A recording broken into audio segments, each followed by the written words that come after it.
আমাদের গ্রামের বাড়িতে অনেক জমি জমা ছিল আর কি, তো সেখান থেকে আর কি আমাদের মেইন ইয়াগুলো আসতো, খরচ টরচ সবকিছু আসতো। তো প্লাস আমার আম্মু জব করতো। আব্বু অসুস্থ হওয়ার পর থেকেই মানে মোটামুটি বলা চলে যে আমার আম্মু একটু মানে বদলে যাওয়া শুরু করে। এটা কি বাবা অসুস্থ হয়ে যাওয়ার পরে হ্যাঁ। ফার্স্ট টাইম আপনারা নোটিস করলেন? আপনার বড় বোনের সাথে আপনার বয়সের ডিফারেন্স কত? আমার আপুর সাথে আমার 6 বছরের পার্থক্য। তার মানে উনি হচ্ছেন রাইট নাও 30 এবং আপনি হচ্ছেন 24। 24। ওকে, সো আপনি যখন 2.5 বছরে ছিলেন, আপনার বোন তখন বলা যেতে পারে 7 থেকে 8 বছর বয়স। 7 বছর এরকম। আচ্ছা, তো ওই সময় আপনার বাবা ফুললি হসপিটালাইজড। আব্বু ফুললি হসপিটালে। কি করতেন উনি, পেশায় কি ছিলেন? আব্বু অ্যাক্সিডেন্টের আগে ব্যাংকে জব করতেন।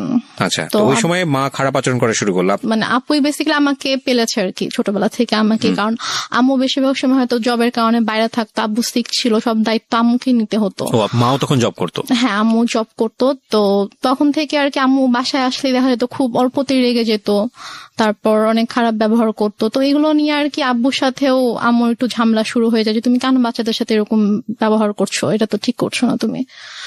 তো তখন থেকে আর কি বলা যায় যে আমাদের জীবনটা বদলে যাওয়া শুরু করে। আমরা অনেক হ্যাপি একটা ফ্যামিলি ছিলাম মোটামুটি। অ্যাক্সিডেন্টটা কিসের অ্যাক্সিডেন্ট হয়েছিল? অ্যাক্সিডেন্টটা হচ্ছে আব্বু গ্রামের বাড়িতে যাচ্ছিল, আমাদের বাসা থেকে গ্রামের বাড়িতে যাচ্ছিল। তো তখন আর কি একটা ট্রাক এসে টেম্পু টাইপের যে ইয়াগুলো থাকে না, গ্রামে একটা জায়গা থেকে একটা জায়গায় যায়, ওইরকম একটা গাড়িতে আব্বু ছিল আর কি। একটা ট্রাক এসে উপরে উঠিয়ে দেয়। গাড়ির যে স্টিয়ারিংটা থাকে, স্টিয়ারিংটা একদম আব্বুর পেটে ঢুকে যায়। ঢুকে মানে খুবই ডেঞ্জারাস অ্যাক্সিডেন্ট। আব্বুর শরীরে অনেক হাড্ডি ভেঙে যায়। তারপর হচ্ছে স্টিয়ারিং ঢুকে একদম আব্বুর পুরো পেট একদম মানে চিরে ফেরে জাস্ট সাইডে একটুখানি ঝুলে থাকে, এমন অবস্থা। পেটের ভিতরে যা কিছু ছিল সবকিছু বের হয়ে যায়। মানে খুবই মানে ডেঞ্জারাস একটা অ্যাক্সিডেন্ট। আব্বুর বাসারই কথা না। রাইট। এখন আলহামদুলিল্লাহ আল্লাহ হায়াত দিয়েছিল জন্য আব্বু অ্যাক্সিডেন্টের পরে 14 বছরের মতো বেঁচে ছিল। বাট মানে যে অবস্থা ছিল আব্বু হাঁটতে পারতো না। আচ্ছা, আব্বুর 11 মাস পরে যখন আব্বুকে বাসায় নিয়ে আসা হলো, তখন আব্বু হাঁটতে পারতো না। আব্বু টোটালি হচ্ছে বিছানায় ছিল। তো আম্মু তখন আর কি আব্বুকে অনেক টেক কেয়ার করেছে। আব্বুকে হচ্ছে আমরা মানে যে ওয়াকার, বেবিরা যেরকম ওয়াকারে হাঁটে, আমরা ওরকম করে আব্বুকে নতুন করে আব্বুকে বসানো শিখাইতে হয়েছে, আব্বুকে দাঁড়ানো শিখাইতে হয়েছে, দেন ওয়াকারে করে আব্বুকে হাঁটাতে হয়েছে। তো তারপর যাই হোক অনেক বছর পার হলো। 2001-এ আমার বড় বোনের বিয়ে হয়ে যায়। আচ্ছা, আপুর খুব অল্প বয়সে বিয়ে হয়, তখন 14 বছর বয়স ছিল। তো মানে অনেক ভালো ছেলে পেয়েছিল, ওই জন্য হয়তো মানে বিয়ে দিয়ে দেয় আর কি। 14 বছর বয়সে? হ্যাঁ, আপুর যখন 14 বছর আচ্ছা। বয়স। তারপর 2001-এ বিয়ে হয়। তারপর 2005-এ আপু দেশের বাইরে চলে যায় হাজবেন্ডের সঙ্গে। আপুর হাজবেন্ড দেশের বাইরে থাকতো। তারপর 2005-এ দেশের বাইরে চলে যাওয়ার পরে আমরা হচ্ছে তখন তো আমি একা একদম, আব্বু আম্মু আমি। এর মাঝে তো অনেক মানে কি বলবো, নিজের মা সম্পর্কে আসলে এইভাবে কথাগুলো বলতে আমার খারাপ লাগছে, তারপর বলতে হয়। 2005-এ আপু চলে যাওয়ার পর থেকে আর কি আম্মুর মানে ব্যবহার গুলো আরো বেশি খারাপ হওয়া শুরু করে আমার সাথে, আব্বুর সাথে। বাবা কি তখন জব করছে নাকি একদম? বাবা বেসিক্যালি হচ্ছে যে অ্যাক্সিডেন্টের পরে বাবা জব করতো না, কারণ বাবা হাঁটা চলাই তো অনেক বছর করতে পারেনি। তারপর কি বাবার হচ্ছে যে কিছু মানে জায়গায় হয়তো টাকা দেওয়া ছিল বিজনেসের ইয়াতে, ওখান থেকে আসতো, প্লাস বাড়ি থেকে আসতো, ওভাবেই আর কি আমাদের সংসার চলছিল। তারপর 2006 সালে আপনারা তখন কোথায়? আপনারা কি তখন ঢাকাতে নাকি? না, আমরা তখন ঢাকাতে না, আমরা তখন আমাদের বাড়িতে। বাড়িতে গেলেন কবে? বাড়িতে গিয়েছি আমরা হচ্ছে 1 বছর একটু বেশি সময় হচ্ছে ঢাকায় ছিলাম। আচ্ছা, তারপর হচ্ছে তখন থেকে আমরা বাড়িতে মানে 96-এর কি মাস অ্যাক্সিডেন্ট করেছিল সেটা আমার মনে নেই, বাট আমরা হচ্ছে 13-14 মাসের মতো ঢাকায় ছিলাম। তারপরে আর কি আমরা বাড়িতে চলে যাই। বাড়ি কোথায় চলে গেলেন? আমাদের বাড়ি তো সিরাজগঞ্জ চলে গেলেন। আচ্ছা, তো সিরাজগঞ্জে মানে হচ্ছে আপনার বাবার বাড়িতে চলে গেলেন? না, আমাদের বাসা, আমরা যে বাসাটা তখন আমরা ভাড়া থাকতাম, ওখানে। 1 বছর বাবার এখানে থেকে ট্রিটমেন্ট করাতে হয়েছে বাবাকে শুধুমাত্র? তারপর আমরা সিরাজগঞ্জে চলে যাই। তো ওখানে আমাদের বাসা ছিল, ওখানে আমরা যাই, গিয়ে ওখানে থাকি আর কি। আম্মু কিছুদিন পরে হচ্ছে জয়েন করে। আম্মু আগেও জব করতো, ওই সেম জবটাতে আম্মু আর কি জয়েন করে। আচ্ছা।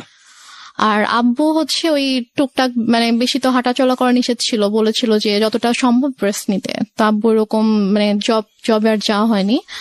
তো টুকটাক বিজনেস করতে ভাবে চলতো আর কি আমাদের। তো তারপর হচ্ছে 2006 সালে একটা ঘটনা আমি দেখি আর কি, মানে আমি ঘুমাচ্ছিলাম। তো ঘুম থেকে উঠে আমি যখন আম্মুর মানে বেডরুমের দিকে যখন আমি গেলাম, তো গিয়ে আর কি আমি খুবই আপত্তিজনক একটা আমি দেখি। সো তারপর থেকে আর কি আমার আম্মুর প্রতি আপনার বাবা কোথায় তখন? আমার আব্বু তখন বাইরে ছিল। বাইরে বলতে? বাইরে হচ্ছে আব্বু ওই ব্যবসার কাজে আব্বু বাইরে গিয়েছিল, একটা শপ ছিল ওখানে আব্বুর, তো ওই শপে গিয়েছিল আর কি। আচ্ছা, সো আপনি যে আপত্তিকর অবস্থাটা দেখলেন, এটা কি বেসিক্যালি আপনি ফার্স্ট টাইম নোটিস করলেন এরকম হ্যাঁ, আমি মনে হয়? ফার্স্ট টাইম নোটিস করলাম এরকম Okay. কিছু। তো তখন ওটা- আপনি স্কুলে পড়েন? তখন আমি মেবি ক্লাস 7-এ পড়ি। Okay, 6, so 7 স্কুলে এরকম পড়েন, হাই করে। স্কুলে হ্যাঁ, পড়েন। স্কুলে পড়ি হ্যাঁ। তখন আমি। তো তারপর ওটা দেখার পর থেকে আম্মু তো প্রচন্ড ভয় পেতাম, মানে দেখা যেত যে আম্মু কিছু একটা বললে অথবা একটু জোরে কথা বললে আমি ভয় পেয়ে যেতাম, বুকের ভিতরে কাঁপুনি শুরু হয়ে যেত যে এখন কি হবে কি হবে। তো তারপর ওই ঘটনাটার পর থেকে আমি জাস্ট রুমে ঢুকে যখন দেখেছি সাথে সাথে আমি রুম থেকে বের হয়ে গিয়েছি আর কি, আমি আমার রুমে চলে গিয়েছি। তো তার কিছুক্ষণ পরে আম্মু এসেছে আমার রুমে, তো এসে আমাকে বলছে যে যা দেখেছো সেটা যেন বাবাকে না বলা হয়, যদি বলো তাহলে কিন্তু তোমার খবর আছে। আচ্ছা, মানে মা আপনাকে সবসময় এই ধরনের শাসনই করতো, সো শাসনই করতো। শাসনই করলো বিষয়টা নিয়ে। হ্যাঁ, আচ্ছা, শাসনই করলো। তারপর আমি তো আমি আগে বলেছি যে আমি প্রচন্ড ভয় পেতাম আম্মুকে, তো আমি আর কিছু বলি না, বাবা আসার পরও কিছু বলি না। তো তারপর এভাবে চলছিল। এরপরও আরো কয়েকবার আমি এরকম ঘটনা আমার চোখের সামনে হয়েছে, কারণ ওই দিনে আমি দেখার পর থেকে আসলে আম্মুরও একটা ভয় কেটে যায় যে হ্যাঁ আমি তো বাবাকে কিছু বলিনি, আমি কিছু বলবো না। তো আমার সামনে এরকম ঘটনা আরো অনেকবার হয়েছে, বাট আমি বাবাকে কিছু বলতে পারিনি আর কি। তো তারপরে গিয়ে আমরা 2007 সালে আমরা নিজেদের বাসা করি। হুম হুম, তো সিরাজগঞ্জে। হ্যাঁ, নিজেদের বাসা করি। নিজেদের বাসা করার পরে ওখানে আমরা শিফট হই। তো তারপর 2009 সালে হঠাৎ করে একদিন আমার আব্বু প্রচন্ড অসুস্থ হয়ে যায়। আমরা এখানে একটা বিরতি নিতে চাই প্রিয় শ্রোতা। আপনারা শুনছেন মিস্টার ম্যাঙ্গো ক্যান্ডি প্রেজেন্স জীবন গল্প। আপনারা শুনছেন রেহনুমার জীবন গল্প। Rehnuma right now 24। চুপ হয়ে থাকতো। হুম। তারপর আমি আমার রুমে চলে যাই। তো হঠাৎ করে প্রায় 10-15 মিনিট পর আব্বু চিৎকার করে আমাকে ডাকে। হুম। তো আমি ছুটে আব্বুর রুমে যাই। তো রুমে যাওয়ার পরে দেখি যে আব্বু বলতেছে আমার খুব খারাপ লাগছে, তুমি আমাকে বারান্দায় নিয়ে যাও। আচ্ছা। তো আমি আব্বুর রুম থেকে আব্বুকে ধরে বারান্দায় নিয়ে আসি। হুম হুম। তো আব্বু যখন থেকে ব্যথা শুরু হয় তখন থেকে আব্বু জাস্ট বুকে হাত দিয়ে রেখেছিল, যেখানে ব্যথা করছিল। আব্বু বসতে পারছিল না, শুতেও পারছিল না, আধশোয়া হয়েছিল বিছানায়। তুমি আব্বুকে ধরে বারান্দায় নিয়ে যাই। নিয়ে যাওয়ার পরে আব্বুকে চেয়ারে বসিয়ে দিই। তো তারপর আব্বু বমি করে দেয়।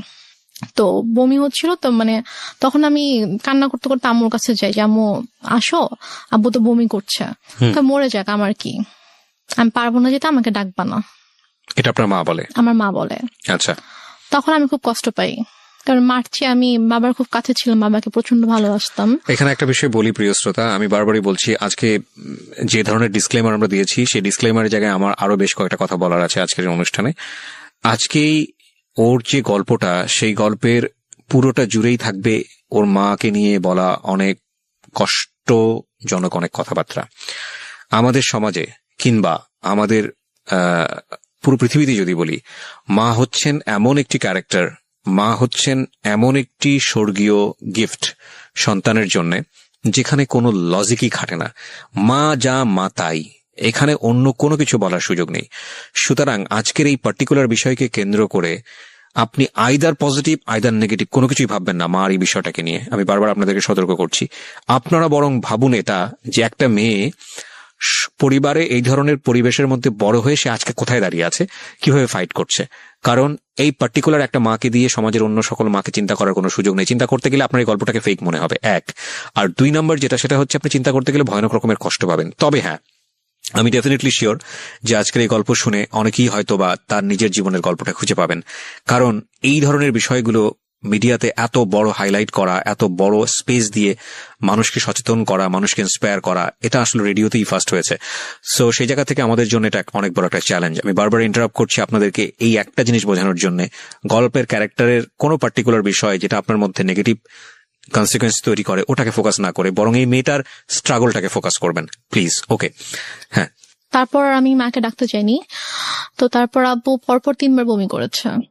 তো বমি করার পরে তারপর আব্বুকে নিয়ে আবার রুমে নিয়ে গিয়ে বিছানায় শুয়ে দিলাম। তারপর আব্বু আমাকে মানে হাত জোড় করে মানে আমাকে বলছে যে আমাকে মাফ করে দিও। তা আমি বলছি তুমি এভাবে কেন কথা বলছো? বলছে যে আমি তোমার জন্য কিছুই করতে পারলাম না।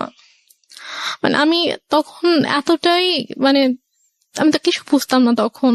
আমি যদি এখন যদি থাকতাম ওই সিচুয়েশনে, আমি হয়তো বুঝতে পারতাম যে আবু হয়তো আর বেশিক্ষণ থাকবে না, এই জন্য ওইভাবে বলছে। বাট তখন আমি বুঝিনি আসলে। তাই বলছে, এভাবে কথা বলো না বাবা, তুমি ঠিক হয়ে যাবা, ভাই আসবে একটু পরে, তোমাকে হসপিটালে নিয়ে যাবো, তুমি ঠিক হয়ে যাবা, কিছু হবে না। তো তারপর ভাইয়া 5টার দিকে, ভাইয়া মেবি 4টার দিকে বাসা থেকে বের হয়। ওর বাসা থেকে তখন ঝড় বৃষ্টি থেমে গেছে, বাট স্টিল কোথাও অ্যাম্বুলেন্স নেই।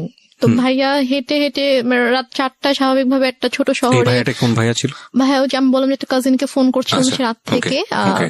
4টা মানে কি ভোর 4টা? ভোর 4টা, হ্যাঁ। Okay. তো ভোর 4টায় ভাইয়া বাসা থেকে বের হয়ে যায়, হচ্ছে হসপিটালে যায়, সে কোনোভাবে কোনো অ্যাম্বুলেন্স ম্যানেজ হয় কিনা। এই তো সময়ের মধ্যে মা আসেনি রুমে? মা একবারও আসেনি। আচ্ছা। পরে একটা রিক্সায় আমি উঠি, আর একটা রিক্সায় বাবাকে নিয়ে ভাইয়া উঠে আব্বুকে হসপিটালে নিয়ে যাই। তো নিয়ে যাওয়ার পরে ওখানকার ডক্টররা চেক করার পরে বলছে যে একটা মাইনর স্ট্রোক হয়েছে। আচ্ছা। বাট যদি সময় মতো আনতে পারতাম, হয়তো অবস্থা এখন খুবই মানে একটু ক্রিটিক্যাল হয়ে গেছে। ওটা থেকে আমরা সেভ করে যেত। দেখছি, হ্যাঁ আমরা দেখছি, বাট যদি রাতে আনতে পারতেন। জিজ্ঞেস করেছে যে কখন থেকে এরকম হচ্ছে, তো যখন আমি ডিটেল বললাম ডক্টরকে, তখন বলছে যে রাতে আনা উচিত ছিল। তো বললাম আসলে রাতে এরকম সিচুয়েশন ছিল না যে আমি হসপিটালে নিয়ে আসবো আব্বুকে। তো তারপর ইসিজি করা হলো, সব চেক আপ করা হলো আব্বুকে। আব্বু সারা রাত তো ঘুমায়নি, তো আব্বুকে ঘুমের ইঞ্জেকশন দেওয়া হলো ঘুমানোর জন্য। তো 6:30টার দিকে আমি আম্মুকে ফোন করলাম, আব্বুর ফোনটা আমার কাছে ছিল। তো আমি আম্মুকে ফোন করলাম যে আম্মু এই ঘটনা, আব্বুর তো স্ট্রোক হয়েছে, তো ডক্টর এটা বলেছে। তো বলতেছে যে তুমি আমাকে কেন ফোন দিয়েছো, তোমার বাবা তুমি দেখো, আমাকে কেন বারবার ফোন দিয়ে বলতেছো। বলছে যে আম্মু আমি একা একা এখানে কি করব, তুমি আসবা না? বলতেছে যে না আমি আসতে পারবো না। এখন টাকা পয়সার একটা ব্যাপার ছিল, কারণ আমি আসার সময় তো আমি কোনো টাকা পয়সা নিয়ে আসিনি। ভাইয়া আর কি হসপিটাল মেডিসিন টেডিসিন যা কিছু লেগেছে ভাইয়া এনেছে। তো তারপর আমি আমাকে বললাম যে আমার তো টাকা লাগবে, হসপিটালে তো টাকা লাগবে, তো টাকা লাগবে, তুমি তোর বাবাকে বলো কোথায় টাকা রেখেছে, এসে নিয়ে যাও, আমি কিছু জানি না, আমাকে আর ফোন দিবা, আমাকে বিরক্ত করবা না। তো তারপর আমি আর মাকে ফোন দিই না, আমি আমার চাচুকে ফোন দিই। আমার ছোট চাচু আমাদের বাসা থেকে 15 মিনিটের দূরত্বে থাকতো। তো চাচুকে ফোন দিয়ে বলি যে চাচু আব্বু তো এরকম হসপিটালে, তো আপনি আসেন। সে বলে যে আমি মাত্র ঘুম থেকে উঠেছি, আমার অফিস আছে, আমি এখন আসতে পারবো। তো তারপরে আর কি ডক্টররা হচ্ছে আব্বুকে কেবিনে শিফট করলো। ফার্স্টে ইমার্জেন্সিতে ছিল, তারপর কেবিনে শিফট করার পরে আমি আবার প্রায় মনে হয় 8টার দিকে আম্মুকে ফোন করি, তুমি কি একটু স্যুপ অথবা রুটি সবজি একটু বানাতে পারবা আব্বুর জন্য? বলে কেন, আমি কেন বানাবো, তোমার দরকার থাকলে তুমি সে পানি নিয়ে যাও। কোন ক্লাসে পড়েন তখন আপনি? আমি তখন ক্লাস 9-এ পড়ি। ক্লাস 9-এ, ওকে। তো কি মনে করে আম্মু আবার প্রায় আধা ঘন্টা পরে ফোন দিয়েছে, ফোন দিয়ে বলছে যে একটু পরে তো বুয়া আসবে, তো বুয়া আসলে আমি বুয়াকে দিয়ে নাস্তা বানিয়ে পাঠিয়ে দিব। তো বললাম আচ্ছা ঠিক আছে। বুয়া আসছে পরে, হয়তো বুয়াকে দিয়ে নাস্তা বানিয়ে আম্মু নিজে এসেছে 9:30টার দিকে। এসে বলতেছে যে এই যে নাস্তা দিলাম, এখন আমি যাচ্ছি, আমাকে আর বিরক্ত করবা না, আমাকে আর ফোন দিবা না, কি করার তুমি করো, তোমার বাবার ড্রয়ারে টাকা আছে, ওখান থেকে নিয়ে তুমি খরচ করো, আমাকে বিরক্ত করো না তুমি। তারপর ডক্টর বলল যে আব্বুর মোটামুটি অবস্থা ভালো, মানে স্টিল কিন্তু স্যালাইন চলছে। তারপর বললো যে এখন মোটামুটি ভালো আছে। তো আরেকটা কথা বলে রেখে, হসপিটালটা ছিল হচ্ছে আমার চাচির ভাইয়ের আর কি। আচ্ছা। তো ওই আঙ্কেল এসে বললো যে সেই হিসেবে আব্বুর আর কি একটু এক্সট্রা কেয়ার হচ্ছিল। তো তারপর 8টার দিকে ডক্টর এসে বলল যে এখন মোটামুটি ঠিক আছে, কোনো রিস্ক নেই। তো উনি ঘুমানোর তো ইঞ্জেকশন দেওয়া হয়েছিল, তো উনি ঘুমালে উনি বেটার ফিল করবে, আপনারা ওনাকে বেশি বিরক্ত করেন না, এটা বলছে আর কি। তো বলার পরে তো আম্মু বললো যে ঠিক আছে, আমি তো সারাদিন ছিলাম, আমি এখন চলে যাই, তুমি থাকো। আমার সাথে আমার একটা ভাগিনা ছিল, মানে ও আর আমি সেম এজেরই ছিলাম। তো আমি আর ও হসপিটালে ছিলাম, তো আম্মু চলে গেল। যাওয়ার পরে আমাকে আম্মু বাসায় চলে যাওয়ার, আমি হসপিটাল থেকে আমাদের বাসার দূরত্ব ছিল 5-6 মিনিট, রিক্সায় করে 5-6 মিনিট দূরত্ব ছিল। তো তারপর আম্মু বাসায় গিয়ে আমাকে ফোন দিয়েছে, ফোন দিয়ে বলছে তুমি বাসায় আসো, তুমি আমার যে ইয়াটা ছিল, নাম ছিল মধু, বলছে তুমি আর মধু বাসায় আসো। তো আমি বলছি বাসায় কেন যাবো, আব্বু তো একা থাকবে। তো বলছে যে সমস্যা নেই, তুমি আসো, তোমার বড় খালামণি যাচ্ছে। আচ্ছা। তো আমি বললাম যে বড় খালামণি কেন আসবে, বড় খালামণিকে দেখলে তো আব্বু রেগে যাবে। মানে আমার বড় খালামণির সাথে আব্বুর একটু সমস্যা ছিল। আচ্ছা। সমস্যা ছিল বলতে যে মানে বড় খালামণির মানে বিহেভিয়ারের জন্য আব্বু বড় খালামণিকে পছন্দ করতো, এটা অ্যাভয়েড করতো আর কি। আচ্ছা। তো বলো যে আব্বু যদি রেগে যায় তখন তো আব্বুর জন্য তো এটা মানে খারাপ হতে পারে। একটু করে চোখ খুলেছে, তো খুলে বলছে মানে ইশারা করে বলছে যে না ঘুমাচ্ছি না। আম্মু তো আমাকে বাসায় ডেকেছে, আমি বাসায় যাচ্ছি, আমি গিয়ে চলে আসবো, বেশিক্ষণ থাকবো না, মা চলে আসবে, তুমি থাকো, আমি আসছি। তা আব্বু জাস্ট চোখ দিয়ে ইশারা করলো যে ওকে। তো দেন আব্বু একটু সাইডে ফিরে যখন ওদেরকে দেখেছে তখন আর কি আব্বুর মানে এক্সপ্রেশনটা চেঞ্জ হয়ে গিয়েছে আর কি। তো যাই হোক আমি তো চলে আসলাম বাসায়। এর মধ্যে আমি বাসায় আসার প্রায় 15-20 মিনিট পরে আমার খালা হচ্ছে আম্মুকে ফোন দেয়। ফোন দিয়ে বলে যে ভাইয়ের অবস্থা ভালো না, তুই তাড়াতাড়ি আয়। তা আমি শুনে বলতেছি যে আমি তো মাত্র দেখে আসলাম যে আব্বু চুপচাপ শুয়েছিল, আর ডক্টরও বলে গিয়েছে যে এখন ঠিক আছে, তো হঠাৎ করে কেন অসুস্থ হয়ে গেল? বলছি আমি জানি না, ঠিক আছে আমি গিয়ে দেখছি। তা আমি বললাম যে আমিও যাব, তোকে যেতে হবে না, তুই ফ্রেশ হয়ে খেয়ে দে তারপর আয়। ওকে। তো আমি অনেকবার রিকোয়েস্ট করলাম আম্মুকে যে আম্মু প্লিজ আমি যাই, আমি তোমার সঙ্গে যাই। বলছে না তুই যাবি না, তুই থাক, আমি যাচ্ছি। তো আম্মু চট করে রেডি হয়ে আম্মু গেল। তো আম্মু মেবি 3:30টার দিকে হসপিটালে গিয়েছে। তো যাওয়ার পরে আমি ফোন দিচ্ছি, ফোন ধরছে না। আমি ফোন দিচ্ছিলাম যে কি হয়েছে, এখন কি অবস্থা, আব্বু ঠিক আছে কিনা। তো যাই হোক আমি মাত্র খেতে বসেছিলাম আর কি। তো খেতে বসার সাথে সাথে আম্মু আমাকে ফোন দিয়েছে, ফোন দিয়ে বলছে যে ড্রয়ারে টাকা আছে, সবগুলো টাকা নিয়েই হসপিটালে আয়। আমি বলছি কেন, আব্বুর কি অবস্থা এখন?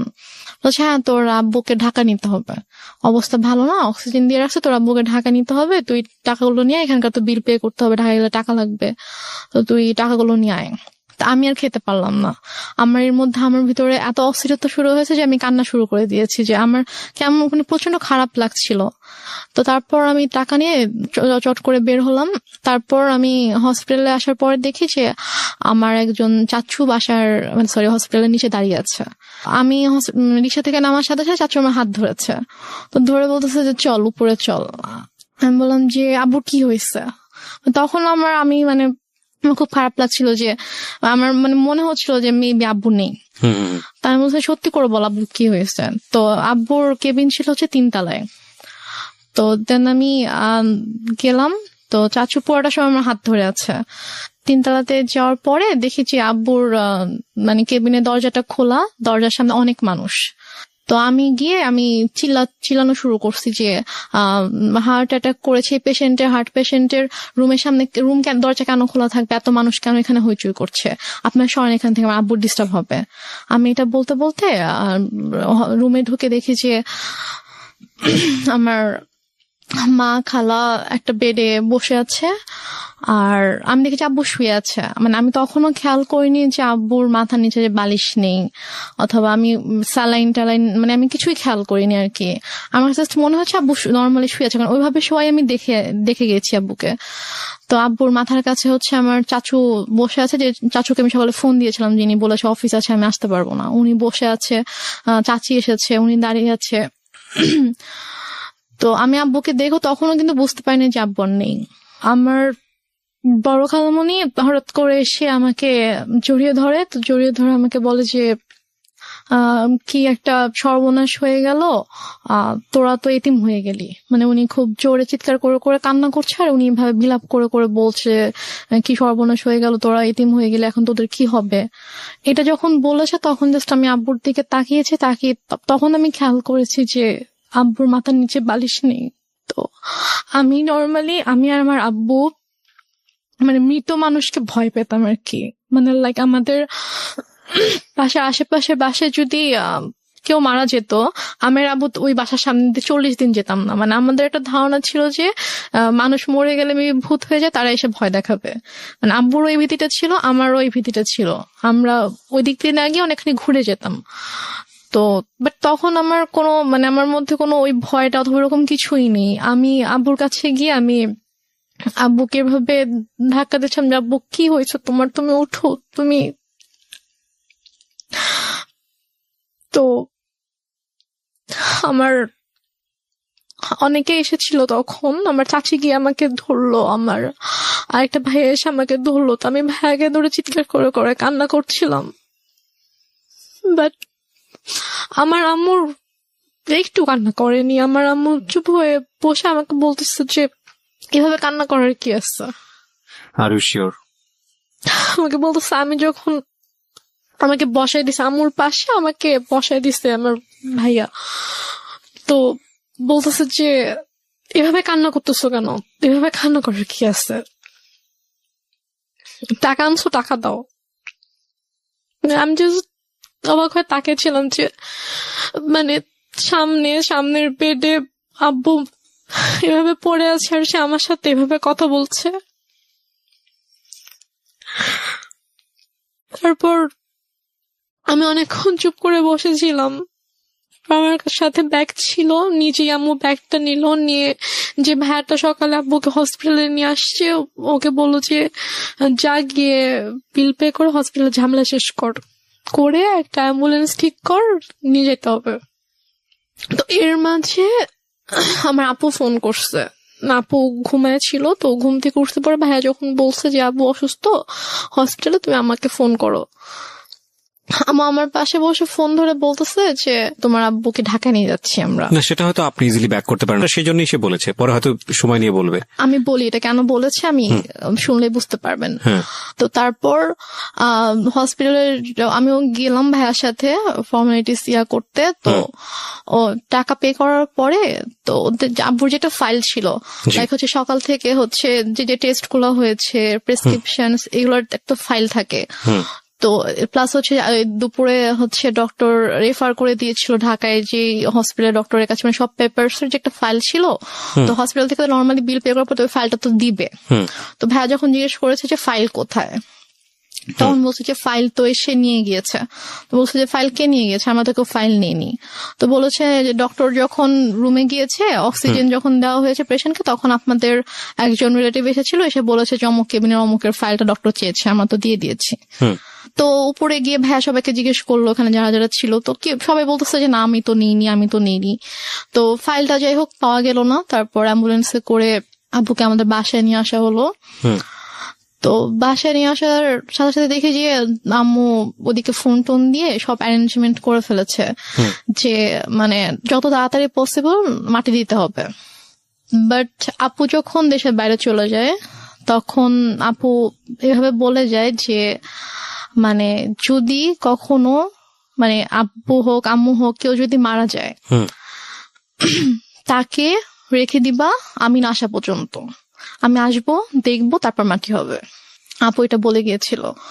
তো আপুর শ্বশুর বাড়িতে যখন জানানো হয় যে আব্বু মারা গেছে, তখন বলে যে ঠিক আছে আমরা আসছি, আপনারা ওখানে সবকিছু ঠিকঠাক করেন, ওনাকে গোসল করেন, তারপর আমরা ঢাকায় নিয়ে এসে ওনাকে, মানে আপু শ্বশুর বাড়িতেও এটা জানতো, আপু শ্বশুর বাড়িতেও সেম কথাটাই বলেছে, যে শ্বশুর শাশুড়ি ছিল তো ওদের বলেছে যে মানে যারই কিছু হোক না কেন আমাদেরকে ছাড়া কিন্তু আপনারা মাটি দিবেন না, আমরা দেখবো।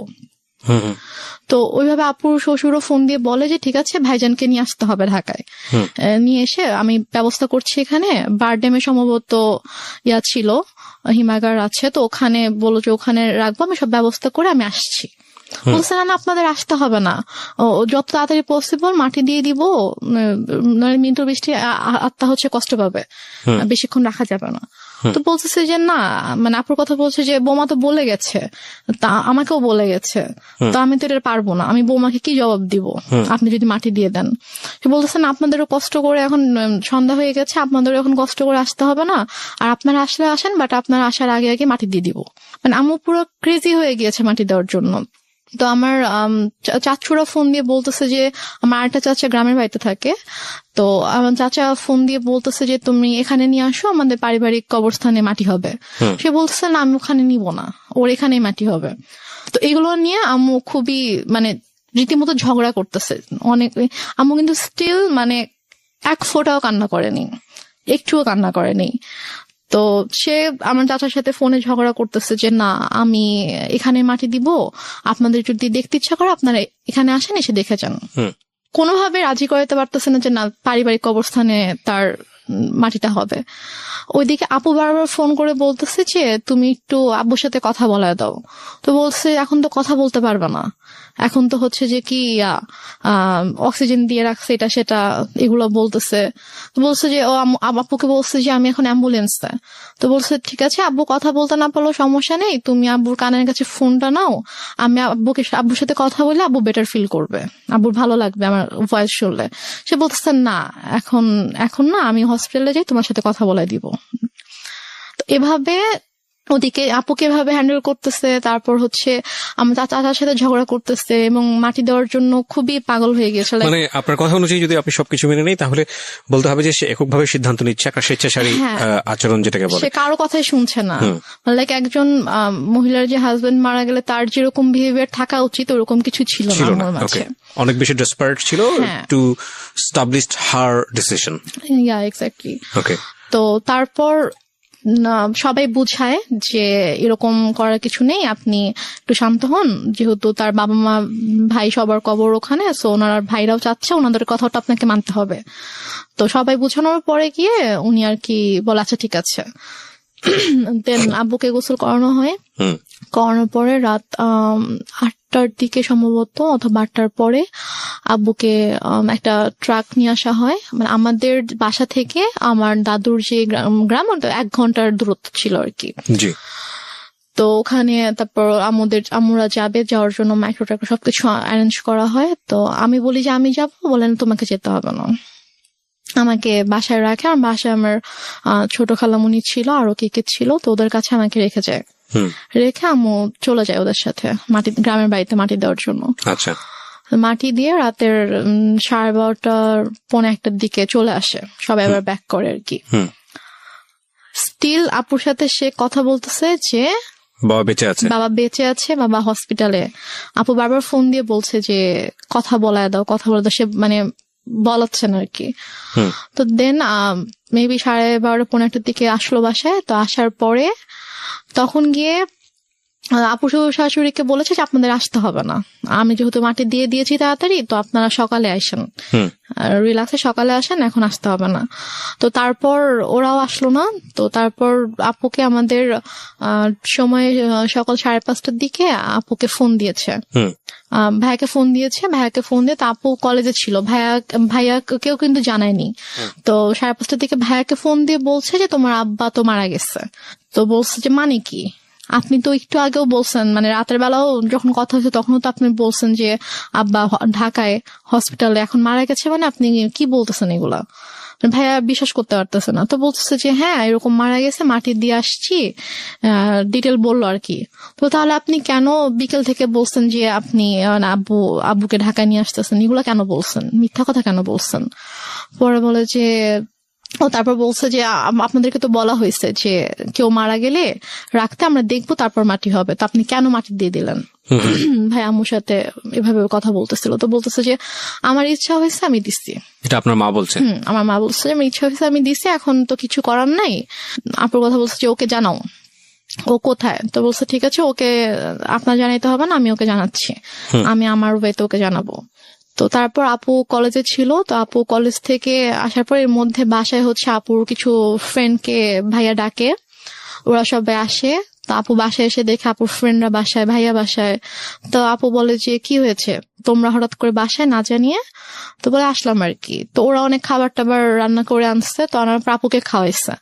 খাওয়ানো দাওয়ানোর পরে তারপর আপুকে বলছে যে এরকম আব্বু তো মারা গেছে। তখন আপু খুব শক, যে মানে কি, আমাকে তো বলা হয়েছে যে আব্বু হসপিটাল, আব্বু ঢাকায়, আম্মু কেন মিথ্যা কথা বলছে? দেন আপু আম্মুকে ফোন করে বলে যে তুমি কেন মিথ্যা বললা, যাই হোক অনেক কথা। তো আম্মু বলে যে এরকম মৃত মানুষকে রাখতে হয় না, কষ্ট পায়, এগুলো নিয়ে আর কি অনেক ইয়া হয়। বাট তখনও মানে আমি বুঝতে পারিনি যে আসলে ব্যাপারটা কি হয়েছে। তো এর মাঝে কথা ওঠে আব্বুর এই ফাইলটা নিয়ে।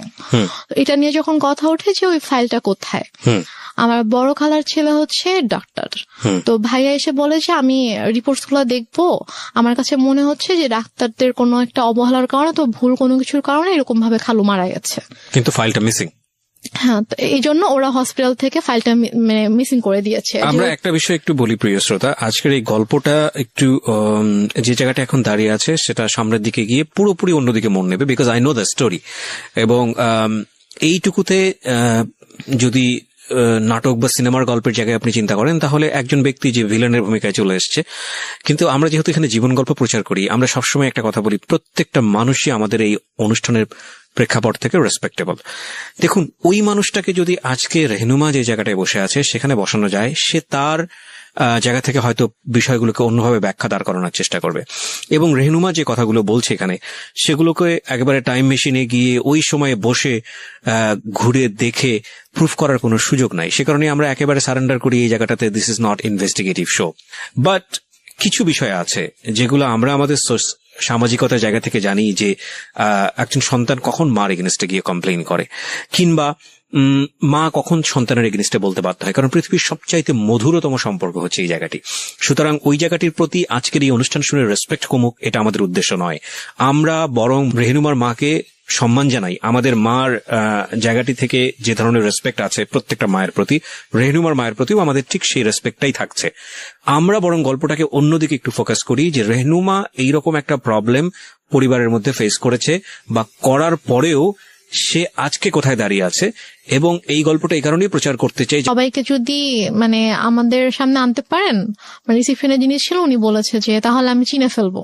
আচ্ছা, কে ছিল উনি বলেছে যে, আমি জিজ্ঞেস করেছিলাম যে মানে কে ছিল, মানে ছেলে ছিল নাকি মেয়ে ছিল, তো উনি বলছে একজন মহিলা ছিল। আচ্ছা। তো উনি এসে বললো যে অমুক কেবিনের অমুক পেশেন্টের হচ্ছে আমি রিলেটিভ, তো ডক্টর ফাইলটা চেয়েছে, ফাইলটা দেন তাড়াতাড়ি। তো ফাইলটা পরে নিয়ে গিয়েছে।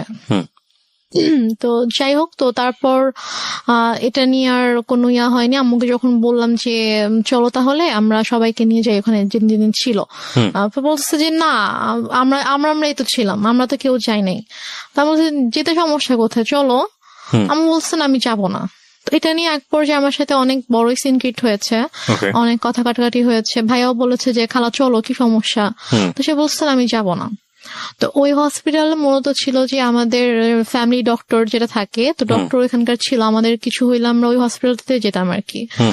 তো তারপর থেকে আমার ওই হসপিটালে যায় না। আচ্ছা, মানে কোনো প্রবলেম হলে আর ওই হসপিটালে যায় না। সে ডক্টর চেঞ্জ করে ফেলছে, হসপিটাল চেঞ্জ করে ফেলছে। তো তারপর যাই হোক, এটা নিয়ে আর কোনো কথা কাটাকাটি হয়নি, কিছু হয়নি, শেষ হয়ে গেল ব্যাপারটা। তো তারপর থেকে আব্বু মারা গেল হচ্ছে মে মাসে। সেপ্টেম্বর মাস থেকে হঠাৎ করে আম্মুর কি হলো, সে আমাকে বলছে যে তোমাকে বিয়ে দিয়ে দিব। আমি তো বিয়ে করব না, আমি তো মানে ছোট আছে, আমি তখন 9-এ পড়ি। তো আমি বলেছি আমি তো বিয়ে করব না। তো বলেছে যে না, তোমাকে বিয়ে করতে হবে। আমি বলেছি যে কেন, তোমার দায়িত্ব আমি নিতে পারতেছি না। একটু একটা মিনিট, মানে টু বি অনেস্ট, যে জিনিসটা আমার জানার আছে সেটা হচ্ছে যে আপনি তো মোটামুটি গল্পের যে গ্রাফটা মেনটেন করছেন, তাতে বোঝাই যাচ্ছে যে আপনার সঙ্গে আপনার মায়ের একটা সম্পর্ক, এই সম্পর্কটা স্বাভাবিক সম্পর্ক ছিল না। এটা একটা বৈরী সম্পর্ক। এবং আপনার বোন চলে গেল কানাডাতে, আপনারা দুই বোন, বাবা তো মারাই গেল, এবং ইন দ্য মিন টাইম আপনারা সিরাজগঞ্জে বাড়ি করেছেন। তার মানে ওই বাড়ি বলতে আপনারা কয়টা, আপনার পুরো একটা ফ্ল্যাটে আপনি এবং আপনার মা, এবং আপনি তখন ক্লাস 9-এ পড়ছেন। 2-3টা বিষয় এখানে নোট করার মতো প্রিয় শ্রোতা। একটা হচ্ছে যে ওর মার বয়সও কিন্তু তখন অনেক অল্প বয়স, 1।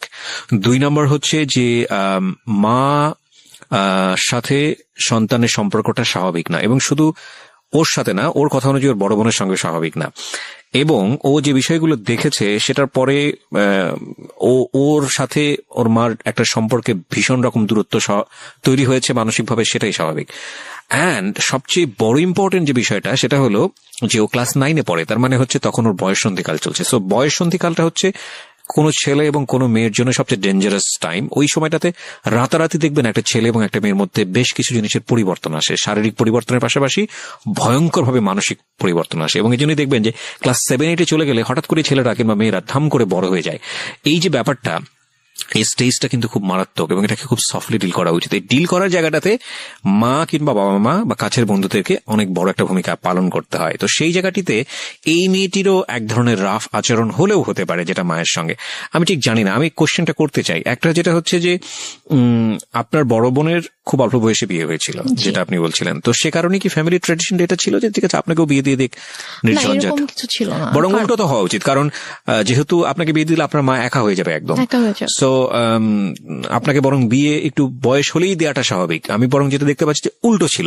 তার মানে আপনার আচরণ কি এমন ছিল আপনার মায়ের প্রতি যে আপনার মা আপনাকে সহ্য করতে পারছে না? এরকম কিছু ছিল না, কারণ আচ্ছা। আমি প্রথম থেকে বলে আসছি যে আম্মুকে দেখে প্রচন্ড ভয় পেতাম। ধর আম্মু কোনো কিছু নিয়ে যদি কোনো কিছু বলতো একদম মানে চুপ হয়ে যেতাম। কখনো যে তর্ক করা অথবা ওইভাবে ঝগড়া করা এরকম কিছু, অথবা উল্টা পাল্টা কোনো জবাব দেওয়া, এরকম কখনোই কিছু ছিল না। ওই কয়েকটা মাস আমার মানে এমন কেটেছে যে আব্বুর জন্য, আব্বুকে এত বেশি মিস করতাম এবং ওই রাতটার কথা মনে পড়ে। এই যে ফিলিংসটা নিয়ে যদি আরেকটা মানুষ আপনার পাশে দাঁড়াতো তাহলে মনে হতো যে না এই মানুষটা আমার কাছের মানুষ, হ্যাঁ, সেটা। যেটা আপনার মার কাছ থেকে আসার কথা ছিল।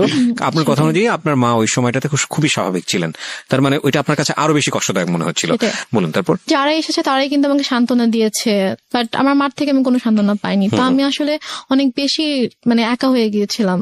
তো সেই একাকিত্ব থেকে আমি আর কি ঘুমাতাম না। তো যাই হোক, তো সেপ্টেম্বরের দিকে হঠাৎ করে আম্মু একদিন আমাকে বলে যে দেখো আমার অনেক ঝামেলা হচ্ছে। ব্যাপারটা এরকম না যে আম্মু আমার দায়িত্ব নিতে পারছে না, যে আমার জন্য আম্মুর খরচ হচ্ছে, আমার খরচ কিন্তু আপুই পাঠাতো। তো সে আমাকে বলছে যে না আমি তোমাকে রাখতে পারবো না, আমি তোমার দায়িত্ব নিতে পারছি না, তোমাকে আমি বিয়ে দিয়ে দিব। তা আমি বলি ঠিক আছে, আমি আপুর সাথে কথা বলতে চাই, তোমার যদি খুব বেশি সমস্যা হয় তাহলে আমি আপুকে বলি, আপু আমাকে হোস্টেলে পাঠিয়ে দিক। আচ্ছা। তো বলেছে না আপুকে বলা যাবে না। তো এটা নিয়ে অনেক আম্মুর সাথে মোটামুটি একটু চলছিল যে আম্মু অনেকভাবে অনেককে দিয়ে বুঝাচ্ছিল আমাকে, লাইক আমার ফ্রেন্ডের আম্মুকে নিয়ে এসে।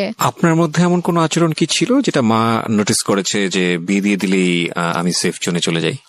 আমার মধ্যে আচরণ বলতে আমি তো বাসা থেকে লাইক বের কোনো হতাম না। মেল ফ্রেন্ডের সঙ্গে না। টাইম পাস করা, যেহেতু বাবা নাই সো ডেসপারেটলি মাকে অ্যাভয়েড করে অন্য কোনো দিকে যাওয়া? না না, আমার ওরকম কোনো মেল ফ্রেন্ড ছিল না যাদের সাথে হয়তো আমি বাইরে, আমি গার্লস স্কুলে পড়তাম, তো আচ্ছা। আমার ওরকম মেল কোনো ফ্রেন্ড ছিল না। ওকে।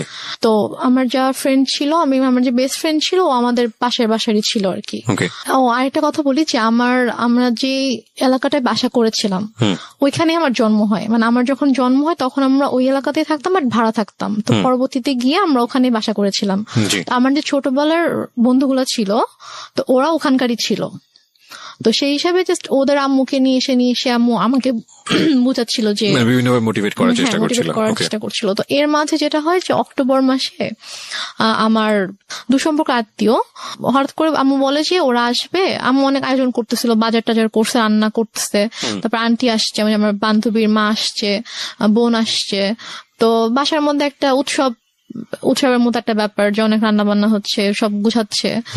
তো আমি তখনও বুঝতে পারিনি যে গেস্ট গুলা কারা অথবা কেন আসছে, মানে আপনাকে দেখতে আসছিল। Okay. এক্স্যাক্টলি। তো তারপর তারা আসলো। আসার পরে আমাকে তাদের সামনে, আমি তো যাবোই না, কোনোভাবেই যাব না, আমাকে জোর করে নিয়ে গেল। তো নিয়ে যাওয়ার পরে তো আমি গিয়ে যখন দেখলাম যে কে ছেলে, কারণ আমি হচ্ছে আমাদের বললাম যে দুসম্পর্ক আত্মীয় ছিল, তো আমি ছেলের বড় ভাইকে চিনতাম, আমাকে মামা বলে রাখতাম। জি। তো তারই ভাই, সে সিঙ্গাপুরে থাকতো এবং সে অনেক টাকা পয়সার মালিক ছিল। এবং ছেলেটা মানে মানুষের সবাই আল্লাহর সৃষ্টি, কারো চেহারা নিয়ে খারাপ কথা বলতে চায় না, তো বলতেও হয় না। তারপর আমি জাস্ট বলছি যে ছেলেটা অনেকটা লম্বা ছিল, লাইক সে দেখতে এক কথায় যে সে জাস্ট নিগ্রোদের মতো ছিল। নিগ্রোদের যেরকম অনেক কালো হয়, যে ওরা দেখতে যেরকম হয় এক্স্যাক্টলি দেখতে ওরকম ছিল অনেকটা। তো আমি জাস্ট গেলাম, যাওয়ার পরে আমি যখন দেখলাম, তো দেখে আমি সাথে সাথে তো আমি রুম থেকে চলে আসছি। ওকে। তারপর আম্মু আমার রুমে আসলো যে তুমি এরকম বেয়াদবের মতো উঠে কেন চলে আসলা। আমি বললাম যে আমি ওখানে কেন থাকবো, তুমি তো আমাকে জোর করে নিয়ে গিয়েছো, আর তুমি ছেলের অবস্থা দেখছো কিরকম। তো পরে বলতে বিষয়টা কিরকম যে ছেলেটাকে পছন্দ হলে আপনি বিয়ে করে ফেলতেন? না, পছন্দ হলে যে বিয়ে করতাম সেটা না, আমি বলছি যে তোমার কি মানে এতটুকু মানে নেই যে তুমি এরকম একটা ছেলের সাথে আমাকে বিয়ে দেওয়ার জন্য নিয়ে আসছো, মানে তোমার রুচিবোধে কিভাবে এটা করলো যে তুমি এরকম একটা ছেলের সাথে আমাকে বিয়ে দিবা, এরকম একটা ছেলের সাথে তুমি আমাকে বিয়ে দিতে চাও। আচ্ছা। এই জন্য আর কি, ছেলেকে পছন্দ হলে যে আমি বিয়ে করতাম ব্যাপারটা এরকম না, কারণ বিয়ের কোনো চিন্তা ভাবনা আমার মাথায় ছিলই না। তো তারপর তো আমি ওখানে আর গেলাম না, ওদের সামনে আর গেলাম না, আম্মু অনেক ফোর্স করলো। দেন ওরা বিকেলে চলে গেল। তো যাওয়ার পরে আমাকে ওই আমার আন্টি তারপর আম্মু সবাই মিলে বুঝাচ্ছে যে সোনার চামচ হচ্ছে বাঁকা হলেও ভালো, ছেলে না হয় দেখতে একটু খারাপ বাট স্টাবলিশড একটা ছেলে, সিঙ্গাপুরে অনেক কিছু করেছে, তার অনেক টাকা পয়সা, তো সমস্যা কি। ওকে, ছেলে বয়স অনেক বেশি ছিল, 40 আপ ছিল। আর আপনি তখন ক্লাস 9-এ আমি পড়েন? তখন ক্লাস 9-এ পড়ি। মানে 14 থেকে 15 বছর বয়স সর্বোচ্চ। তো তারপর গিয়ে যাই হোক, এটা নিয়ে আমি বললাম যে আমি কোনোভাবেই বিয়ে করব না, আমি আমাকে আপুর সাথে কথা বলতে দাও, আমি এখান থেকে চলে যাবো, আমি তোমার কাছে থাকবো না, কিন্তু আমি বিয়ে করবো না। আচ্ছা, বাট আম্মু কোনোভাবে আপুর সাথে আমাকে কথা বলতে দিচ্ছে না। ফাইন, আমরা এই জায়গাটা একটা বিরতি নিতে চাই প্রিয় শ্রোতা। গল্পের মোড়টা কিন্তু ঘুরে গিয়েছে এবং গল্পের মোড় আরো ঘুরতেই থাকবে। রাত 2টো পর্যন্ত আপনার সঙ্গে আমরা আছি। আপনারা শুনছেন মিস্টার ম্যাঙ্গো ক্যান্ডি প্রেজেন্স জীবন গল্প। রেহনুমা হচ্ছে আজকে আমার গেস্ট। আমি আরজি কিবরিয়া আপনার সঙ্গে রয়েছি এবং ঢাকা এফএম সারা বাংলাদেশ ব্যাপী এই মুহূর্তে কান পেতে আছেন আপনারা, আমরা জানি। দেশের প্রত্যন্ত অঞ্চল থেকে আপনারা আমাদেরকে শুনতে পাচ্ছেন। প্রতিটি জীবন গল্পই কোনো না কোনো ভাবে আমাদেরকে কোনো কিছু শেখায়। এক একটা গল্প আমাদেরকে এক একটা পথ তৈরি করে দেয় এবং আমি খুব খুশি হই যখন আমি দেখি যে বিভিন্ন জায়গা থেকে ফোন আসে এবং আমাকে বলে যে ভাইয়া ওই জীবন গল্পটা আমার জীবনটাকে চেঞ্জ করে দিয়েছে। আসলে আমরা যদিও বলি এটা একটা এন্টারটেইনিং শোতে ফিলিংস অনেক বড় একটা ফ্যাক্ট। মনের মধ্যে ধাক্কা দিতে হবে যে কখনো দুঃখ, কখনো আনন্দ। মানে এই ছেলেটা অ্যারেঞ্জ ম্যারেজে ছিল। অ্যারেঞ্জ ম্যারেজে ছিল। কি করতো ছেলেটা তখন হচ্ছে মানে ওদের ফ্যামিলি বিজনেস ছিল। এমনি এডুকেশন ওই সময়টা তোর? ও বিবিএ কমপ্লিট করেছিল। ওকে, আপনি ক্লাস 9-এ পড়েন? হ্যাঁ। ছেলেটাই বা আপনাকে বিয়ে করলো কেন বা রাজি হলো কেন? I don't know. সে আমাকে পছন্দ করতো, ইভেন আমার আগে থেকে পছন্দ করতো। তো আমাকে আমার বান্ধবীর মাধ্যমে বলেছিল যে ওকে আমার অনেক ভালো লাগে, ওকে একটু বল। তো আমার ফ্রেন্ড আমাকে বলেছিল যে ভাইয়া তোকে পছন্দ করে, তো মানে রিলেশনশিপে যাবি কিনা অথবা এরকম আমাকে বলেছিল। তো আমি বলেছি না, আমি এরকম কোনো কিছুতে যাব না। তো তারপর আর কি সে এবং মানে মাঝে মাঝে হয়তো আমার ফ্রেন্ডের ফোনের মাধ্যমে তার সাথে আমার কয়েকবার কথা হয়েছিল যে আবু মারা যাওয়ার পরে আর কি, যে ভাইয়া তোর সাথে কথা বলতে চেয়েছে। তো তারপর কথা হয়েছে, তো সে আমাকে অনেক পছন্দ করতো। আমারও ভালো লাগতো, আমারও যে ভালো লাগতো না সেটা না, কিন্তু আমি আসলে এরকম ভাবে কোনো রিলেশনে যাওয়ানোর মতো অবস্থা ছিলাম না আর কি। তো যাই হোক, নভেম্বরের 28 তারিখে আমার বিয়ে হয়ে যায়। তারপর আমি ঢাকায় চলে আসি, ওরা সবাই ঢাকায় থাকতো। হাজবেন্ডের নাম কি ছিল? ওর নাম ছিল শাহেদ। তো তারপরে আমরা ঢাকায় চলে আসার পরে আর কি আমি ওদের ফ্যামিলি সবাই ছোট ছিলাম। মানে হচ্ছে ওর যে বড় বোনের, ওরা 3 ভাই 2 বোন ছিল, তো ওর বড় বোনের যে মেয়ে ও আমার বড় ছিল। মানে আমাদের বাসা সবার ছোট, সেই হিসাবে আমাকে সবাই খুব আদর করতো। তো ওরা মোটামুটি জয়েন্ট ফ্যামিলি ছিল, মানে বাবা মা, ওর বড় ভাই ভাবি, তাদের বেবি প্লাস ও আমি, আমরা। তো ফার্স্টে আমি ও বাসায় আসার পরে ওর ভাই যেটা করে যে ওর মা একটু অন্যরকম ছিল। মানে ফার্স্টে সে আমাকে ওইভাবে অ্যাকসেপ্ট করতে পারেনি যে ছেলের পছন্দে বিয়ে করেছে, মানে ছেলে মানে উনি আর কি বিয়ের একটু বিপক্ষে ছিল, যে উনি চায়নি যে ও আমাকে বিয়ে করুক, যে তুমি এমনি হুটহাট করে একটা মেয়েকে কিভাবে বিয়ে করতে চাও, তুমি বিয়ে করো না। তো বারো বলেছেন আমি বিয়ে করবো, আমার মেয়েটাকে ভালো লাগে, আমি বিয়ে করবো। তো এই জন্য আর কি উনি একটু আমার সাথে একটু অন্যরকম ছিল। তো তারপর যেটা হয় সেটা হচ্ছে যে ওর সবার ডিসিশন অনুযায়ী যে তোমরা কিছুদিন আলাদা থাকো। আলাদা থাকার পরে মাঝে মাঝে আম্মুর সাথে ওর দেখা হোক, ওর সম্পর্কটা একটু ইজি হোক, তারপরে তোমরা এসো। বাট প্রথমে যদি দেখো তোমরা এখানে কন্টিনিউয়াসলি থাকতে থাকো, তখন দেখা যাবে যে হয়তো আম্মা ওকে এখন একটু নিতে পারতেছে না ভাবে মেন্টালি, তো ওর সাথে হয়তো কোনো একটা মিসবিহেভ করে ফেললো, সেটা হয়তো খারাপ হবে। তো তোমরা আলাদা থাকো, তারপরে মাঝে মাঝে আসবা, আমরা যাব, তারপর ঠিক হয়ে গেলে তখন চলে এসো এখানে। তো ওদের বাসা থেকে 2-3টা রোড পরে আর কি আমাদের জন্য একটা বাসা ঠিক করে। তো সে বাসাটায় আমরা ওখানে 2 মাসের মতো ছিলাম, প্রায় 2 মাসের মতো ছিলাম। তো এর মাঝে ওর আব্বু অনেকবার এসেছে আমাদের বাসায়, তারপর আমরাও যেতাম ওখানে। তো দেখা যায় ওনার সাথে আমি শপিং এ যেতাম, আম্মুর সাথে, শাশুড়ি মায়ের সাথে। তো ওনার সাথে আমার মোটামুটি ভালো একটা সম্পর্ক হয়ে যায় আর কি। তারপর উনি বলে ঠিক আছে তোমার বাসায় চলে আসো। তারপর আমরা বাসায় চলে আসি সম্ভবত জানুয়ারি শেষের দিকে। তো তো বাসায় চলে আসার পরে তার মোটামুটি ভালোই কাটছিল। ওদের বাসার সবাই আমাকে খুব আদর করতো, যে আমি সবার ছোট ছিলাম, অনেক আদরের ছিলাম সবার। তারপর এর মাঝে যেটা হয় সেটা হচ্ছে যে আম্মু হঠাৎ করে প্রবলেম ক্রিয়েট করতে থাকে। আমার আম্মু প্রবলেম ক্রিয়েট করতে থাকে বলতে যে আমাকে ফোন করতো অথবা আমার হাজবেন্ডকে ফোন করতো, ফোন করে হয়তো চিল্লাফাল্লা করতেছে, আসো তুমি, আসতেছো না কেন, আমাকে বারবার ডাকতো। তো আমি ঠিক আছে আমি তো আসবো, সমস্যা নেই আমরা আসবো। তো আমরা এর মাঝে গিয়ে একবার ঘুরেও এসেছিলাম। তো সিরাজগঞ্জ থেকে ঘুরে এসেছিলাম। তো তারপরে সে হঠাৎ করে একদিন বলতেছে যে তুমি একবারে চলে আসো। বলছে আমি একবারে কেন চলে আসবো? বলতেছে যে না, এই ছেলের সাথে তোমার থাকতে হবে না। আমি বলছি যে মানে কি, আমি এই ছেলের সাথে কেন থাকবো না, কি হয়েছে? বলছে যে না, তুমি চলে আসো, আমি এই ছেলের সাথে সংসার করতে দিব না, তোমার ডিভোর্স করাই দিব। তুমি আসো, তুমি আসবা, পড়াশোনা করবা ঠিক মতো, আমার কাছে থাকবা, তুমি আসো। মানে হঠাৎ করে ধরনের কথা, হঠাৎ করে। আচ্ছা। তা আমি তখন বললাম যে আম্মু, তুমি নিজেই তো আমাকে বিয়ে দিয়েছো, তুমি নিজেই তো রাখতে চাওনি আমাকে, তাহলে এখন যেহেতু আমার একজনের সাথে বিয়ে হয়েছে, আমি এখানে একটা ফ্যামিলির সাথে আমি অ্যাড হয়েছি, এবং তার সাথে আমার ধীরে ধীরে ওরকম ভালো একটা বন্ডিং তৈরি হয়ে গিয়েছে, ওর ফ্যামিলি সবার সাথে আমার একটা ভালো বন্ডিং তৈরি হয়ে গেছে, এখন তো তুমি এটা বলতে পারো না। তো সে আমাকে নানাভাবে ফোর্স করতে থাকে। তো সে এর মাঝে সে যেটা করে, সে সিরাজগঞ্জ থেকে ঢাকায় আসে। তো ঢাকায় এসে সে আমার শ্বশুর বাড়িতে অনেক হাঙ্গামা ক্রিয়েট করে ফেলে। লাইক সে এসে চিল্লি করতেছে যে আমার মেয়েকে আমি নিয়ে যাব, তোমরা কেন আটকায় রাখছো, তোমরা আমার মেয়ের ব্রেন ওয়াশ করছো, আমার মেয়েকে নিয়ে যেতে দাও, আমার ছোট মেয়ে, বাচ্চা মেয়ে, আমি ওকে তোমাদের কাছে রাখবো না, এগুলো বলতে থাকে। আমি তো যাব না, আমাকে অনেক ফোর্স করতে থাকে, তুই চল, আমার হাত ধরে টেনে বাসা থেকেও বের করে নিয়ে যায়, দরজা খুলে আমাকে বাইরেও বের করে নিয়ে যায় যে তুই চল, তোকে আমি এখানে থাকতে দিব না।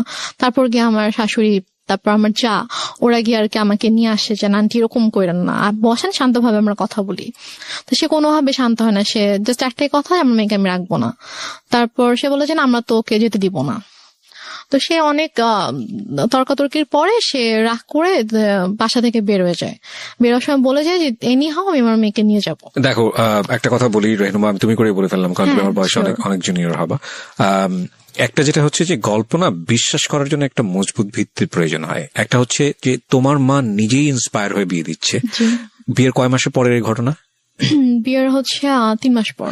বিয়ের 3 মাসের মধ্যে এমন কি ঘটলো যে সেখান থেকে আবার তোমাকে নিয়ে আসতে চাচ্ছে? আমি গল্পটা তো বিশ্বাস করতে হবে সামহাও। এটা ভাই আমি কথা বলতে থাকলে আপনি যখন আমার পুরো গল্পটা শুনবেন তখন আমি হয়তো বুঝতে পারবো, শেষ পর্যন্ত যখন আপনি শুনবেন তখন আপনি বুঝতে পারবেন যে প্রথম থেকে শেষ পর্যন্ত, আমার বাবার মৃত্যু থেকে একদম আমার শেষ পর্যন্ত, আজকের দিন পর্যন্ত কি ঘটেছে, কেন ঘটেছে, এটা আপনি নিজেই বুঝতে পারবেন। ফাইন। সো প্রিয় শ্রোতা, আমার মনে হয় একটু ধৈর্য ধরে আপনারা শুনুন। ওকে, বল। তো তারপরে আম্মু ওখানে এসে সিনকেট করার পর আমরা সবাই আর কি মানসিকভাবে একটু আপসেট হয়ে পড়ি। তো তারপর আর কি আমার শাশুড়ি বলে যে চলো আমরা কিছুদিন ঢাকার বাইরে থেকে ঘুরে আসি। তো আমার শ্বশুর বাড়ি ছিল ফেনীতে। তো তারপর আমরা ফেনীতে যাই, আমি কখনো যাইনি বিয়ের পরে ওদের গ্রামের বাড়িতে। তো তারপর আমাকে ফেনীতে নিয়ে যায়, আমি আমার হাজব্যান্ড, শ্বশুর শাশুড়ি, আমরা সবাই যাই। তো যাওয়ার পর ওখানে মোটামুটি ছোটখাটো একটা অনুষ্ঠানের মতো করে আর কি, বউ দেখানোর জন্য। তো তারপর ওখানে আমি আমার শ্বশুর শাশুড়ির সাথে 15 দিনের মতো ছিলাম। তো এর মাঝে যেটা হয়, আম্মু ওদের সব রিলেটিভস লাইক ওর চাচা, চাচি, মামা, খালা, ফুপু, যত রিলেটিভ আছে সবার নাম্বার কিভাবে কালেক্ট করে ফেলে। কালেক্ট করে সবাইকে ফোন দিয়ে সে বলে যে শাহেদ ভালো না, আমার মেয়ে, ছোট একটা বাচ্চা মেয়েকে ও বিয়ে করছে, বিয়ে করে এখন ওকে টর্চার করতেছে, ওকে মারতেছে। তারপর আমার হচ্ছে চাচা শ্বশুরের ছেলেকে ফোন দিয়ে বলে যে উনি হচ্ছে পুলিশের ডিআইজি।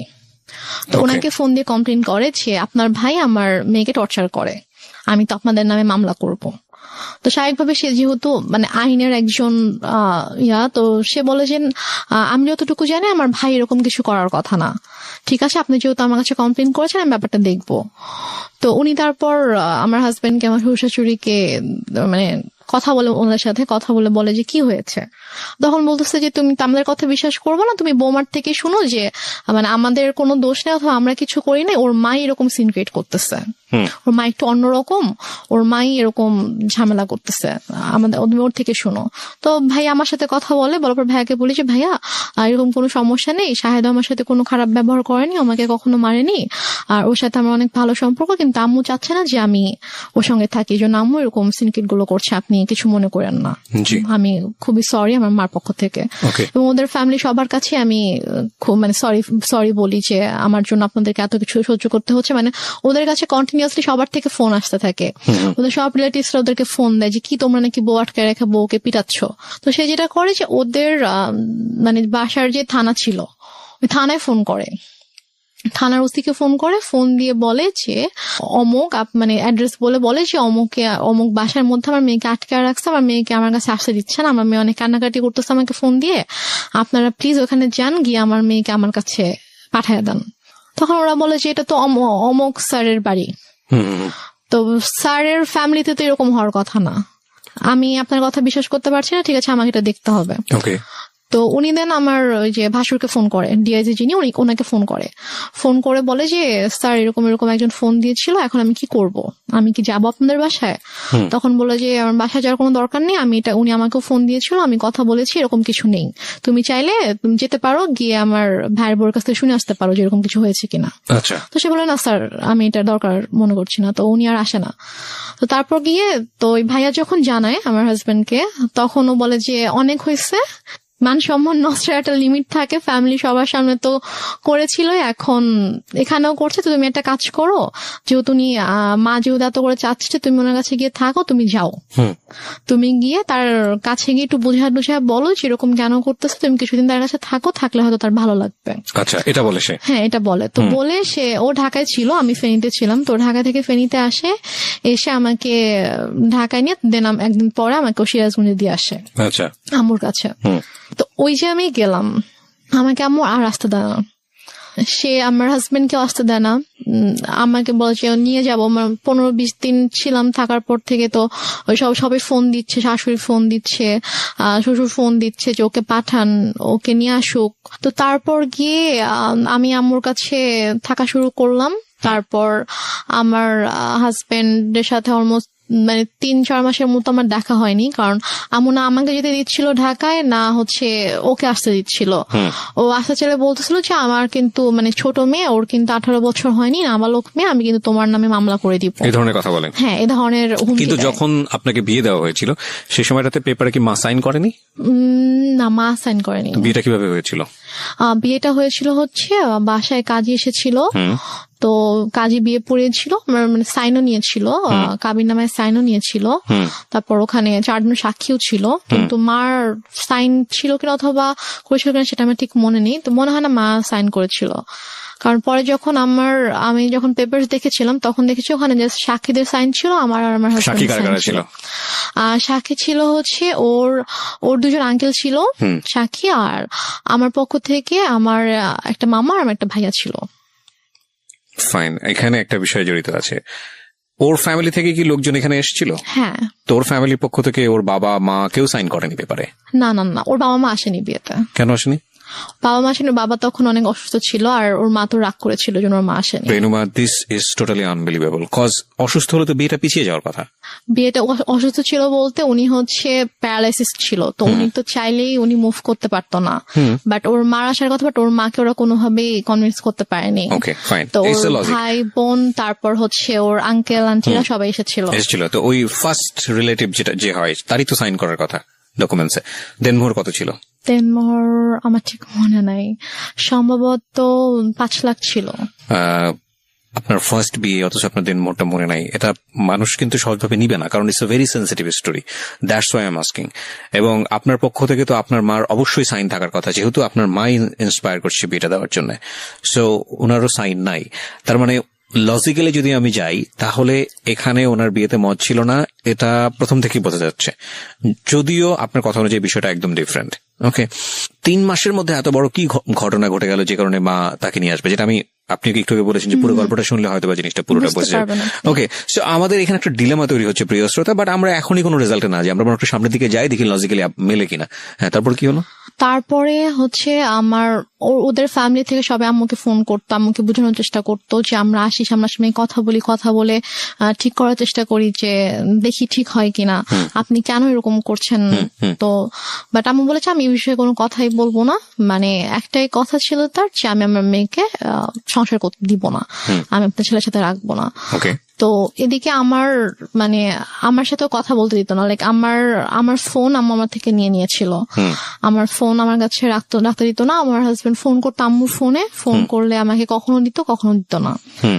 তো আমি অনেক কান্না করতাম, আমার মন অনেক খারাপ থাকতো যে আমি ওখানে যেতে চাই। আমি আম্মুকে অনেক ইভেন আমি আম্মুর পায়ে ধরেও কান্না করেছি, আম্মু তুমি কেন এরকম করছো আমাকে বলো। সে আমাকে কোনো কারণও বলতো না যে কেন সেরকম করছে। আমি বলছি আম্মু তুমি তো আমাকে বিয়ে দিয়েছো, এখন যখন আমি একটা জায়গায় গিয়েছি, আমার বিয়ে হয়েছে, আমি আমার হাজবেন্ডকে অনেক ভালোবাসি, আমি ওর ফ্যামিলির সাথে অনেক ভালোভাবে মিশে গিয়েছি, তো এখন কেন তুমি সবাইকে এরকম কষ্ট দিচ্ছ, আমাকে কেন তুমি কষ্ট দিচ্ছ আম্মু। যাই হোক, তারপরে গিয়ে আম্মু যেটা করলো যে ওদের সাথে অনেক কথাবার্তা যখন হলো, ও অনেক বার রিকোয়েস্ট করলো, তো বলো ঠিক আছে তুমি সিরাজগঞ্জ আসো, এসে ওর সঙ্গে দেখা করে যাও। তো দেন আমার হাজবেন্ড অলমোস্ট 4 মাস পরে আমাদের বাসায় আসে, সিরাজগঞ্জে আসে। তো এসে সে আমার সঙ্গে দেখা করে, তো তখন আম্মুর সাথে কথা বলে। ও আর আমি দুজনে আম্মুর কাছে গিয়ে আম্মুর পায়ের কাছে বসে আম্মুকে বলি যে ও বলে যে আম্মু আপনি কেন এরকম করতেছেন, বলেন আপনি আমি কি কোনো দোষ করেছি অথবা আমার কোনো ভুল হয়েছে যে আপনি কেন ওকে আমার থেকে দূরে রাখতেছেন, আপনি কেন এরকম করতেছেন। আম্মু বলে যে না আমি কোনো কথা শুনবো না, আমি তখন ভুল করছি, আমার বাচ্চা মেয়েকে বিয়ে দিছি, এখন আমি বুঝতেছি যে আমার ছোট একটা মেয়েকে এভাবে এত কম বয়সে বিয়ে দেওয়া উচিত হয়নি। এখন আমি চাই সে পড়াশোনা করবে, পড়াশোনা শেষ করবে, করে এস্টাবলিশড হবে, দেন সে চাইলে তার পছন্দ অনুযায়ী কাউকে বিয়ে করবে, কিন্তু আমি যেটা ভুল করেছি আমার সেই ভুলটা শুধরাতে হবে। সে ওর সাথে সায়দার সাথে অনেক রুড বিহেভ করে। আপনি কি করেন ওই সময়টাতে? আমি জাস্ট তখন আমি ওকে নিয়ে আমার রুমে চলে আসি, এসে বলি যে তুমি এখান থেকে চলে যাও, এভাবে অপমানিত হওয়ার কোনো মানে হয় না, তুমি চলে যাও, তোমার আশা লাগবে, আমি যদি আম্মুকে বুঝাতে পারি আমি চলে আসবো। আপনাদের আর কোনো আত্মীয়স্বজন ছিল না আশেপাশে যারা আপনাদেরকে বিয়ে দিয়েছে, তারা কোনো স্টেপ নিচ্ছিল না? কেউ তো কিছু জানতো না, আর আপুর সাথে তো আমার টোটালি কথাবার্তা ওরকম কথা হতো না, কারণ আপুকে আম্মু বলেছিল যে আম্মু আমাকে বিয়ে দেয়নি, আমি নিজের ইচ্ছে বিয়ে করেছি, এবং আমি পালিয়ে গিয়েছিলাম, সেখান থেকে আম্মু আমাকে নিয়ে এসে আমাকে বিয়ে দিয়েছে। ওই জন্য আপু রাগ করে আমার সাথে কথা বলতো না আর কি। আর আমি যে তারপরে যে আমি কারো কাছে হেল্প চাইবো অথবা ফোন করবো, এটা আমার ছিল না। আমি যে কোথাও একা একা বাসা থেকে বের হয়ে আমি যে কারো কাছে একটা যাবো, গিয়ে যে আমি খুলে বলবো ঘটনা, অথবা আমি যে বাসা থেকে পালিয়ে চলে যাবো ঢাকায়, ওইরকম তখন হয়তো আমি অনেক ছোট ছিলাম, ওরকম কোনো সাহস আমার ছিল না, অথবা আমি যে যাবো এরকম কোন একটা সিচুয়েশন ছিল না। কারণ ফাইন, আমরা এই পার্টটাতে কিছু জিনিসের সমাধান পাচ্ছি না, cause it's one kind of mystery. আরেকটা বিষয় সেটা হলো যে ছেলে তো ম্যাচিউর ছিল, তো ছেলে যদি ম্যাচিউর থাকে তাহলে ছেলের একটা, এবং মেয়েরও দেখলাম যে ওখানে আমাদের রেহনুমারও একটা ইচ্ছা ছিল, শাহেদ ম্যাচিউর, রেহনুমার ম্যাচিউর বয়সের দিকে যে নেওয়ার জন্য ট্রাই করছে আমাকে। তো তখন আম্মু ওকে একটা শর্ত দেয়, আমার হাজবেন্ডকে একটা শর্ত দেয়, এবং আমার আম্মু জানে যে এই শর্তটা কখনোই ও মানবে না। শর্তটা ছিল হচ্ছে যে ও বলে যে তুমি যদি রেনুমাকে নিয়ে থাকতে চাও তাহলে তোমাকে আলাদা থাকতে হবে। আলাদা থাকতে হবে তোমার ফ্যামিলি থেকে? হ্যাঁ, তোমার ফ্যামিলি থেকে আলাদা থাকতে হবে, তুমি ওকে নিয়ে তুমি আলাদা একটা বাসা নিবা, তুমি তোমার আব্বু আম্মু তোমার ফ্যামিলির সাথে থাকবা না, এবং তোমার আব্বু আম্মু কখনো তোমার বাসায় আসবে না। আমি বলছি যে এটা কেমন কথা? তো বলে যে আপনি যদি ওকে নাও দেন তারপর আমি কখনো বাবা মাকে ছেড়ে আমি আলাদা বাসায় যাবো না, কারণ আমার বাবা মা আমার কাছে অবশ্যই আগে। আর প্লাস ঠিক আছে আপনি তো ওকে এখন আটকাচ্ছেন এটা বলে যে হ্যাঁ ওর তো এখন বয়স হয়নি, ওর ছোট, আপনি মামলা করতে পারবেন, বাট ও যখন ম্যাচিউর হবে, ওর যখন বয়স হবে তখন তোকে আপনি আটকাতে পারবেন না। এবং আমি জানি যে আমি যেরকম ওকে ভালোবাসি ও আমাকে ভালোবাসে, এবং আশা করি যে ইনশাল্লাহ যখন সময় হবে তখন আমি আমার ওয়াইফকে আপনার থেকে নিয়ে আসবো, বাট আমি আমার বাবা মাকে ছেড়ে থাকতে পারবো না, এটা আমি করতে পারবো না। তারপর যেটা হয় যে ওর সাথে আমার তো কাছে তো ফোন ছিল না, ওর সাথে যোগাযোগের একমাত্র ওয়ে ছিল আম্মুর ফোন। তো আম্মু ওর কাছ থেকে ফোনটা নিয়ে ওকে ফোন করার জন্য অনেক রিকোয়েস্ট করতে হতো, অনেকবার ফোন দেওয়ার পরে হয়তো আম্মু আমাকে ফোন দিত। তো এইভাবে আর কি যোগাযোগ ছিল। তো এক পর্যায়ে যেটা হয় যে ও মাসে হয়তো একবার আসতো, দুবার আসতো, এসে আমার সাথে দেখা করে জাস্ট চলে যেত ঢাকায়। তারপর আম্মু একবার হচ্ছে ওই ঈদের সময় ওর আপু আম্মু সবাই ফোন করে যে ওকে একটু পাঠান, আমরা সবাই একসাথে গ্রামের বাড়িতে গিয়ে ঈদ করবো, তো ও না থাকলে কেমন হবে, ওকে একটু পাঠান। তো আম্মু কোনোভাবে পাঠাতে চায় না, বাট ওরা যখন সবাই ফোন দিয়ে অনেক রিকোয়েস্ট করে, তো তারপরে গিয়ে আম্মু বলে ঠিক আছে ওকে নিয়ে যাও। তো তারপর আমি যাই, তো ওদের সাথে একটা ঈদ করেছিলাম। তো ঈদ করে ঈদের 2 দিন পরে আর কি আমি আবার চলে আসি। তো আসার পরে তো এভাবে আর কি চলছিল, ওর সাথে মাঝে মাঝে কথা হতো। তারপর ও মাসে অথবা অনেক সময় 1 মাস 2 মাস পরে আসতো, এসে দেখা করে যেত, বাট আমাকে যেতে দিত না আম্মু। তো এদিকে আমার পরীক্ষা চলে আসছে, মানে এটা হচ্ছে 2011-তে আমার পরীক্ষা ছিল, এসএসসি পরীক্ষা ছিল। তো তারপর আমি কোনো রকমে স্কুলে যেতাম না, আমি জাস্ট বাসায় পড়তাম, পড়ে পরীক্ষা দিলাম। তো এরপরে যেটা হয়, হঠাৎ করে আম্মু টোটালি যোগাযোগ বন্ধ করে দেয়। ওকে বলে যে তুমি আর আসবা না ওর সাথে দেখা করতে। তো বলে যে হঠাৎ করে কেন, বুঝতে যে আসবা না, তুমি আর এসো না, আসলে তুমি যদি আসো এখানে অনেক বড় সিন ক্রিয়েট হবে, আমি পুলিশ ডাকবো, তুমি আসবা না। এটা আপনার মা বলে? হ্যাঁ, এটা আমার মা শাহেদকে বলে। তো ও যেটা করে, ও আসে না, কারণ ওদের সবচেয়ে বড় ভয়টা ছিল যে মান সম্মানের ভয়, যে যাবো পুলিশ ডাকবে, মান সম্মান নষ্ট, মানুষ জানতে পারবে, যে এটা তো খুবই বাজে একটা ব্যাপার হবে আসলে। তো ও আর আসে না, আম্মুকে ফোন দিত, আম্মু আমাকে ফোন দিত না। তো ওর সাথে অলমোস্ট হচ্ছে আমার প্রায় 7-8 মাসের মতো টোটালি কোনো কথা হয় না, মানে একদমই কথা হয় না। ও আসেও না, ওর সাথে আমার কোনো কথা হয় না। তো তারপর গিয়ে আমার আপু হচ্ছে দেশে আসে 2012 সালের মেবি আগস্টের দিকে আমার আপু দেশে আসে। তো আপু আসার হচ্ছে 2-3 মাস আগে আবার আমার সাথে সাথে কথা হয়। আমি আম্মুর ফোন থেকে ওর সাথে কথা বলি। তো মানে আম্মু যখন জানতে পারে যে হচ্ছে আপু আসতেছে, তখন আর কি ওর সাথে কথা বলে যে তো ওর আপু আসতেছে, তো ওর আপু যদি আসে, মানে আপু বলছিল যে ঠিক আছে, তো যেহেতু বিয়ে করে ফেলছে, মানে আপু জানে যে আমি যেখানে আছি, আমি অ্যাকচুয়ালি কিভাবে আছি আম্মুর কাছে এটা জানে না। আপুকে বলা হয়েছে যে ওর তো শ্বশুর শাশুড়ি ভালো না, ও শ্বশুর বাড়িতে থাকতে সমস্যা হয়, তো ছোট মেয়ে, এর জন্য ওকে নিয়ে আসছি, ও এখানে থাকবে, পড়াশোনা করবে, তারপর গিয়ে হয়তো ঢাকায় ভর্তি হবে। আচ্ছা, এটা বলছে যে তা তখন যাবে, এখন তো ছোট অনেক। তা আপু জানে এটা, আপু মোটামুটি তখন নর্মাল হয়েছে, আমার সাথে মোটামুটি একটু কথা টথা বলে। তো তারপর আর কি আপু যখন আসে, তা আপু আসার আগে আবার ওর সাথে সে নর্মাল হয়ে যায়, কারণ আপুকে তো দেখাইতে হবে। তার প্ল্যানিংটা ছিল আসলে অন্যরকম, সেটা আমি বলছি, বললে বুঝতে পারবেন। তো সে যেটা করে, সে শাহেদের সাথে কথা বলে যে বাবা যাই হয়েছে তুমি আসো, তুমি সিরাজগঞ্জে আসো। তো ও সিরাজগঞ্জে আসে, আসার পরে 2 দিন ছিল, থাকার পর ওকে বলে যে দেখো ওর আপু আসবে, আপু আসলে কিন্তু আপুর সাথে ভালো করে কথা বলবা, যেগুলো হয়েছে এগুলো কিছু জানানোর দরকার নাই, আমি ইনশাল্লাহ সবকিছু ঠিক করে দিব, যাই হয়েছে ভুলে যাও, আমি তোমাদের সবকিছু ঠিকঠাক করে দেবো। আপু আসলে হয়তো আমরা বড় করে একটা অনুষ্ঠান করতে পারি, যেহেতু তোমাদের ওরকম বড় কোনো অনুষ্ঠান হয়নি, তো বড় করে একটা অনুষ্ঠান করতে পারি, তো করলে তখন সব ঠিকঠাক হয়ে যাবে। তো এটা বলে, তো বলার পরে আপু যখন আগস্টে আসে, আপু মানে যেদিন আপু ঢাকায় আসে, আসার পরে হচ্ছে আপু শ্বশুরবাড়ি ঢাকাতে, তো 2 দিন পরে আপু যখন আমাদের সিরাজগঞ্জে যখন আসবে, তো ওই দিন হচ্ছে শাহেদেরও আসার কথা। তো শাহেদ বলছে যে আম্মুকে ফোন দিয়ে বলছে যে আম্মু আমার একটা কাজ পড়ে গেছে, মানে ওদের হচ্ছে একটা প্রিন্টিং প্রেস ছিল, তো ওই প্রেসে হচ্ছে যে ওদের একটা অর্ডার ছিল, অনেক বড় একটা অর্ডার ছিল, তো ওটা হচ্ছে কমপ্লিট হয়নি। এখন ও যদি ওখান থেকে চলে আসে, তাহলে দেখা যাবে যে ওই কাজটা হবে না, তো অনেক বড় লস হয়ে যাবে। তো বলছে যে আম্মু আমার তো কাজ শেষ হইতে সন্ধ্যা হয়ে যাবে, তো ওর চেয়ে ভোরবেলা রওনা দেওয়ার কথা। তো আমি রাতে আসি, সন্ধ্যাবেলা কাজটা শেষ করে আমি হয়তো 8-9টার দিকে রওনা দিলাম, দিয়ে আমি রাতের মধ্যে চলে আসবো। আপুদেরকে একটু বললেন আমি চলে আসবো, সমস্যা নেই, কিছু মনে করতে মানা করেন। আমি বলে যে এখন আসবা, বলছে যে আমি আসলে তো এখানে মানে কাজ দেখতে পারবে না, সমস্যা হয়ে যাবে। বলেছে এখন আসতে হবে, আমি জানি না, আমার বড় মেয়ে 12টার মধ্যে চলে আসবে, মানে এটা সকাল 10টার দিকের কথা আর কি, তুমি এখন রওনা দাও, তুমি চলে আসো, তোমার তো 3-4 ঘন্টার বেশি লাগবে না, তুমি চলে আসো। সমস্যা নেই। ও বলছে যে আম্মু আমার পক্ষে এখন আসা সম্ভব না, আমি আসলে আমার কাছে দেখার কেউ নাই।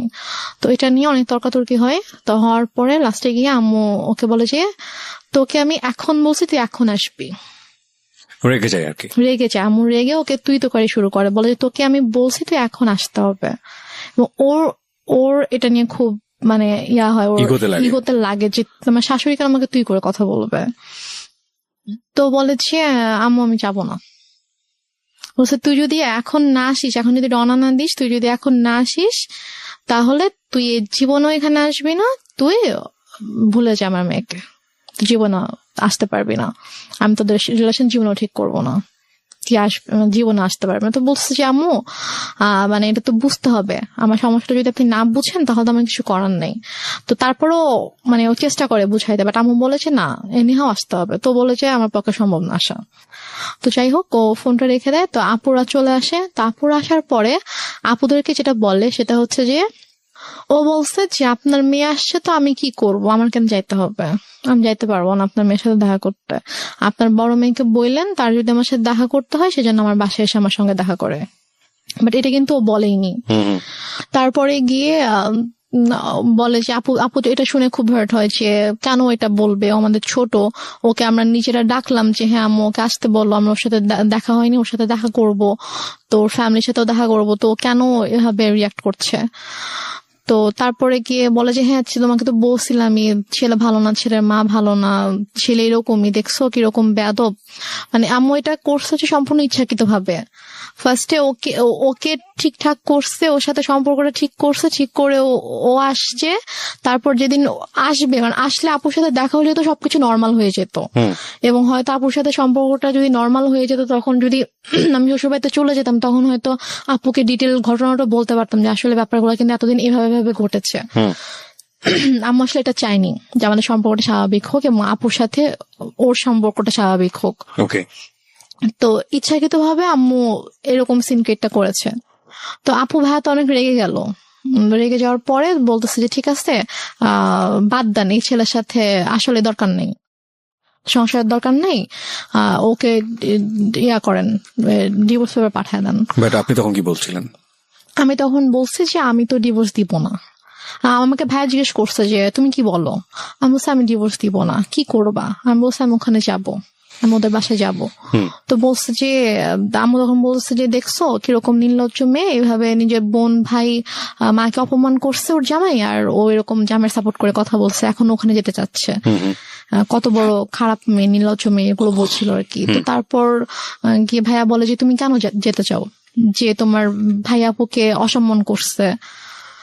আমি আমি মানে বলতে নিচ্ছিলাম যে ব্যাপারটা কিরকম হয়েছে, বাট আমি আম্মুর ভয় বলতে পারছিলাম না, যে আমি যদি বলতাম যে ঘটনাটা এরকম হয়েছে তখন আম্মু তো এটা নিয়ে অনেক সিন ক্রিয়েট করতো।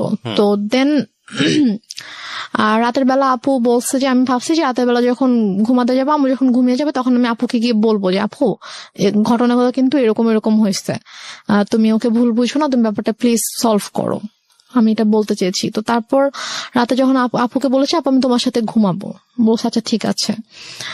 তো আম্মু যেটা বলে যে তোমরা 2 বোন ঘুমাবা, চলো আমরা 3 জন একসাথে ঘুমাই।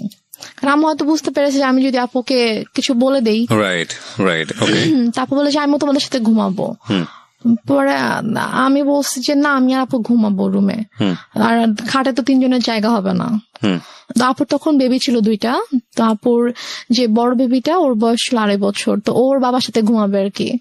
তো আমি বলছি যে আমি আর পিচি বাবুটা আর আপু ঘুমাবো, তো বেডে তো জায়গা হবে না। সমস্যা না, আমি ফ্লোরে ঘুমাচ্ছি, তোমরা দুজনই শুধু গল্প করবা, মাকে নিবা না গল্পে, মানে সেরকম বলতেছে। তো পরে এখন ওখানে তার মানা করার কিছু নাই, সেভাবে বলছে। আপু বলছে ঠিক আছে আসো, সমস্যা নেই, আসো ফ্লোরে ঘুমাও। তো সে ফ্লোরে বেড করছে, আমি আপুকে বলতে পারলাম না, যে যেটা বলতে চেয়েছি বলতে পারলাম না। তো তারপর আমি অনেকবার চেষ্টা করেছি, আপু যে কয়দিন দেশে ছিল, আপু আমাদের বাসায় 2 দিন ছিল, তো ওই 2 দিনেও পারিনি। তারপর আপু যাওয়ার আগে যখন আমি ঢাকায় এসেছিলাম আম্মুর সাথে আপু শ্বশুর বাড়িতে, তখন আমি বলার চেষ্টা করেছি, আমি সুযোগ পাইনি, মানে আম্মু আমাকে সুযোগটা দেয়নি, আমি আপুর সাথে একা কোনোভাবে কথা বলবো ওই সুযোগটা দেয়নি। ঢাকায়ও যখন আমরা ঘুমিয়েছে, আম্মু আমাকে নিয়ে ঘুমিয়েছে একটা রুমে। আপুর সাথে যখন দিনের মধ্যে স্বাভাবিকভাবে ওরা অনেক বিজি ছিল, তারপর আমি ট্রাই করেছি, সুযোগও পেয়েছি অনেক, বাট আম্মু কোনো না কোনো ভাবে আমাকে কথা বলতে দেয়নি আর কি। তো আমি যাই হোক আমি কথা বলতে পারিনি। তো আপু চলে গেল। আপু চলে যাওয়ার পরে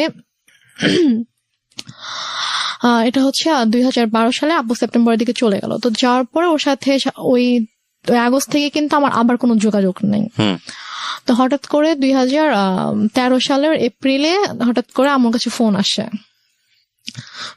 যে আমার শ্বশুর অনেক অসুস্থ, উনি হসপিটালে ভর্তি এবং ডক্টর বলেছে যে হয়তো 2-1 দিনের মধ্যে, মানে আইসিইউতে ছিল, যে 2-1 দিনের মধ্যে হয়তো সে আর করবে না।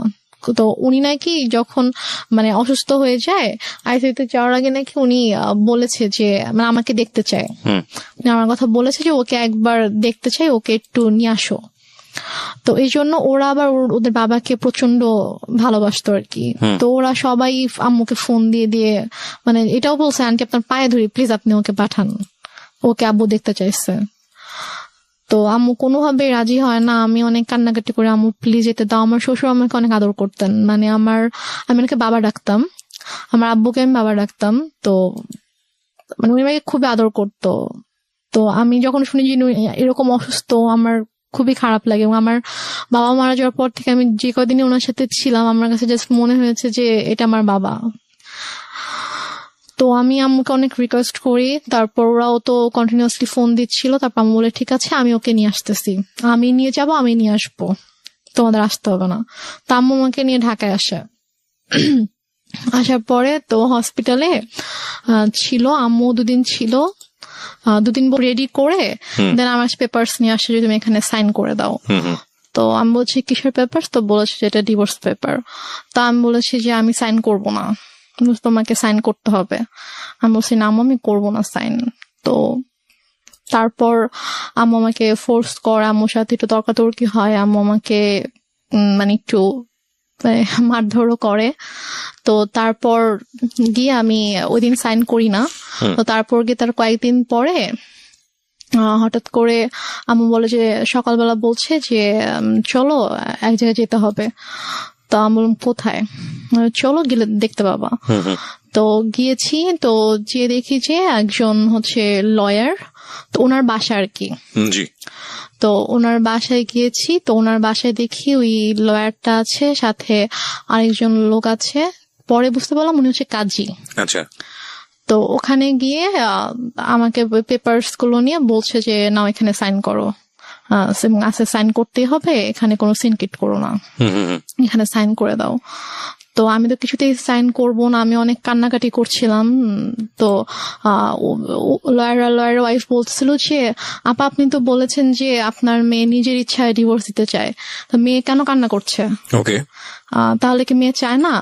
তো আমি তখন বলছি আঙ্কেল আমি চাই না, প্লিজ হেল্প মি, আমি চাই না আমার হাজবেন্ডকে ডিভোর্স দিতে। হ্যাঁ আমি লয়ারকে বলেছি আঙ্কেল আমি ওকে অনেক ভালোবাসি, আমি ওর সঙ্গে থাকতে চাই, ও আমার সঙ্গে থাকতে চায়, আম্মু ফোর্স করছে, আমি চাই না।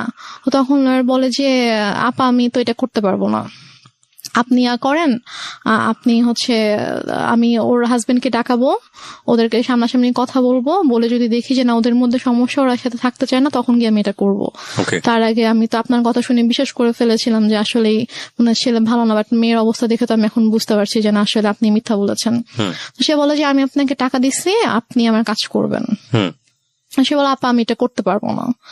তো এটা নিয়ে আম্মু ওনার সাথে অনেক তর্কাতর্কি করার পর এক পর্যায়ে উনি বলে যে দেখেন আমার মেয়ে ছোট ছিল, ও কিছু বুঝতেছে না, ওকে কিভাবে বুঝাইছে, ছেলেটা এরকম ভালো না, আপনি প্লিজ করেন, এটা করেন। আর আপনি ইমোশনাল কেন হচ্ছেন, এটা আপনার কাজ, আমি আপনাকে টাকা দিয়েছি কাজটা করার জন্য, সো আপনি কাজটা করেন। তো এখন লয়ার বলল ঠিক আছে। তো তারপর আমাকে অনেক বুঝাইলো যে দেখো যেহেতু এখন যাচ্ছে না, এখন কি করবা? তো লয়ার ওয়াইফ এসে আমাকে বলতেছে যে এখন মার কথা শুনতে হয়, মা যেহেতু বলছে, মা তো তোমার ভালোর জন্যই কিছু বলতেছে, মা তো তোমার খারাপ চাইবে না, তুমি হয়তো বুঝতে পারছো না, তুমি ছোট মানুষ, বাট তোমার আম্মু তো বুঝবে, সো থাক এরকম করো না, তুমি করো, সাইন করে দাও। দেন আমি সাইন করি, লয়ারের কিছু পেপারস ছিল, তারপর ওই কাজে যিনি এসেছিলেন তিনি ওনার কাছে কিছু পেপার ছিল, ওই কাজীটা ছিল হচ্ছে যে মানে আমাকে বিয়ে পড়িয়েছিল, ওই কাজটা ছিল।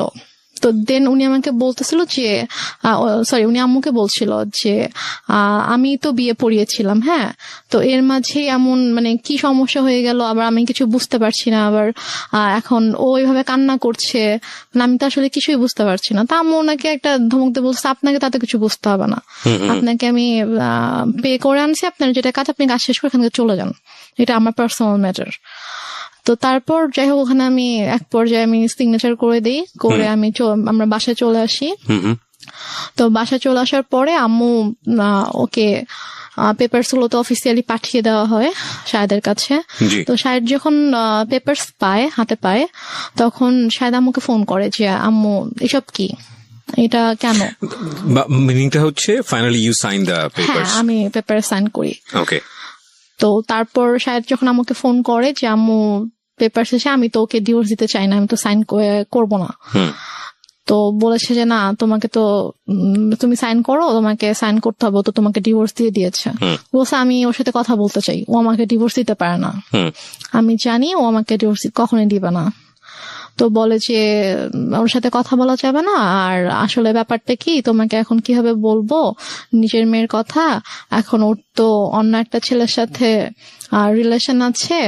এটা আপনার মা বলে? হ্যাঁ, আমার মা ওকে বলে রিলেশন আছে এবং তাকে বিয়ে করতে চায়। এটা কি আপনি সামনে থেকে শুনেছেন নাকি? হ্যাঁ, আমার সামনেই কথা বলতেছিল, বলছে যে ও তো বিয়ে করতে চায়। আমি জাস্ট মানে অবাক হয়ে মার দিকে তাকিয়েছিলাম, বাট আমি কিছু বলতে পারছিলাম না, আমার চোখ দিয়ে পানি পড়ছিল যে মানে কিভাবে পারছে। এখানে আমার একটা প্রশ্ন আছে, সেটা হচ্ছে যে আপনি এতটাই যদি নমনীয় বা সফট হবেন, তাহলে আপনি কিভাবে সাহস করেন যে আপনি রেডিওতে এসে এই গল্পটা আজকে লাখ লাখ মানুষকে বলবেন? মানে আপনি তখন কেন প্রতিবাদ করেননি?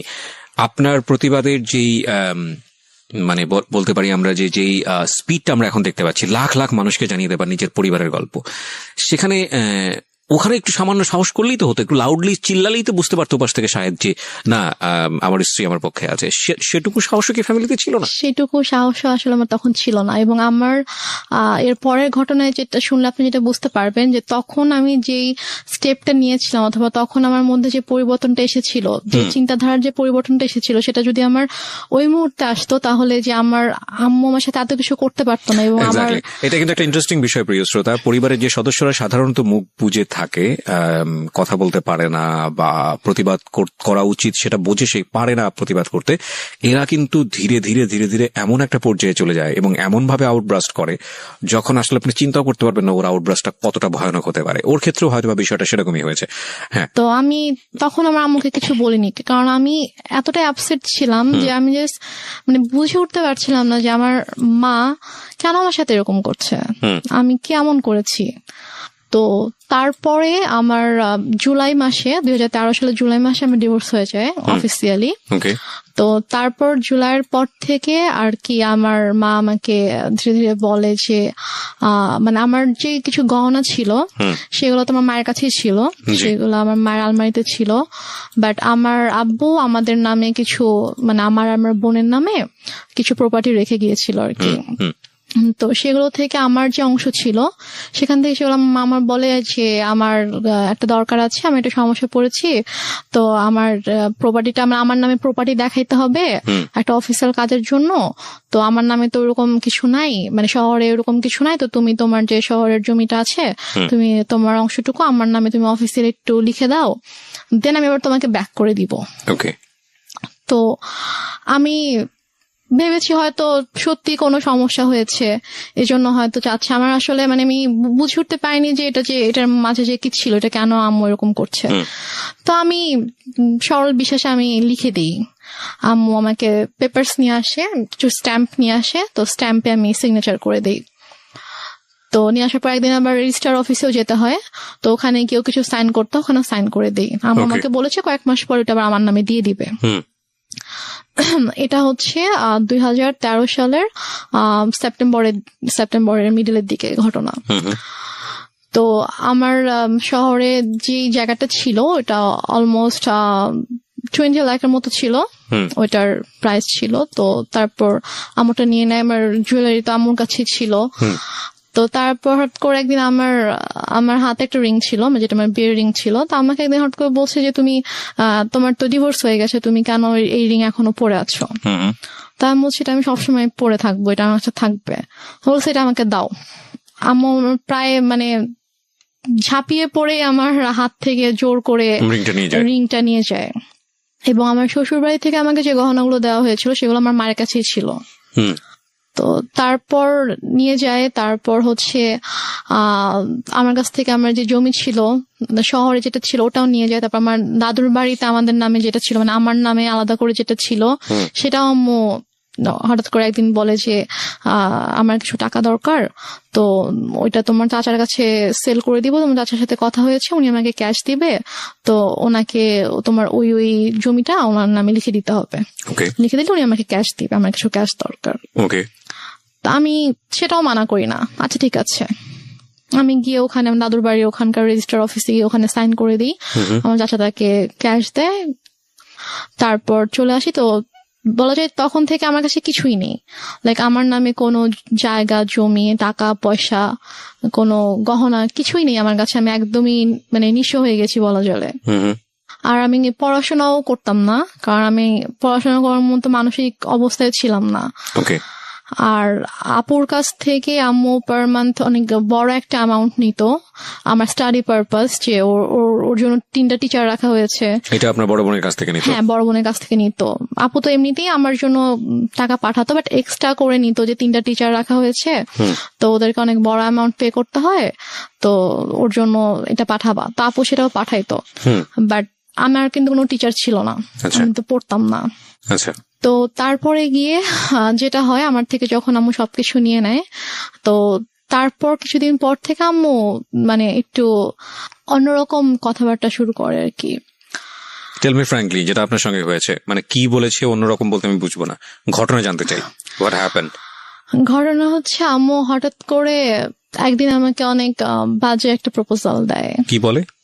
আম্মু আমাকে একদিন, আমি আমার রুমে ছিলাম, তো আমাকে এসে বলছে যে মানে একজনের নাম বলেছে যে অমুক বলেছে সে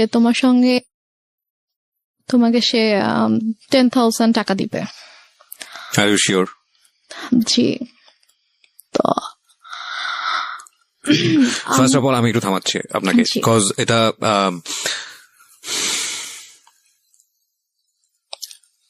এই লাইনগুলো আমি রেডিওতে প্রচার করিনি, আমি এখানে অনেক কিছু মিউট করে দিয়েছি, বিকজ আমি জানি আমার শ্রোতারা যেটা বোঝার দরকার বুঝে নিয়েছে এবং আমিও বুঝে নিয়েছি। কিন্তু আমার এখানে অনেক বড় কথা আছে এই কারণেই যে মা তো মাই। আমি বললাম তো আপনাকে, শেষ পর্যন্ত সে যাই করুক না কেন সে আমাদের কাছে সম্মানেরই থাকবে, কিন্তু এটা আপনার জীবনে ঘটেছে, সে কারণেই এটা জীবন গল্প। আমি আপনাকে আবারও সতর্ক করছি রেনুমা, এই গল্পটা রেডিওতে এখন মানুষ শুনছে এবং আমাদের ইউটিউবে সারাটা জীবন এটা থেকে যাবে। হ্যাঁ, সো ইফ ইউ হ্যাভ, মানে আপনার এখনো চান্স আছে, আপনি যদি মনে করেন যে না আপনি যেটা বলেছেন সেটা আপনি উইথড্র করবেন, ইউ ক্যান উইথড্র দিস। হ্যাঁ, আমি দরকার হলে এই লাইন সবগুলো বাদ দিয়ে দিব, রেডিওতে প্রচার করবো না। হ্যাঁ, যেভাবে এটা হয়েছে বা যা হয়েছে, যদি আপনি মিথ্যা বলে থাকেন, কারণ মা কিন্তু মাই। এবং একটা বড় জিনিস কি আমি বলি, সৃষ্টিকর্তা পৃথিবীতে আমাদেরকে সর্বশ্রেষ্ঠ যে উপহারটা দিয়েছেন সেটা হচ্ছে মা।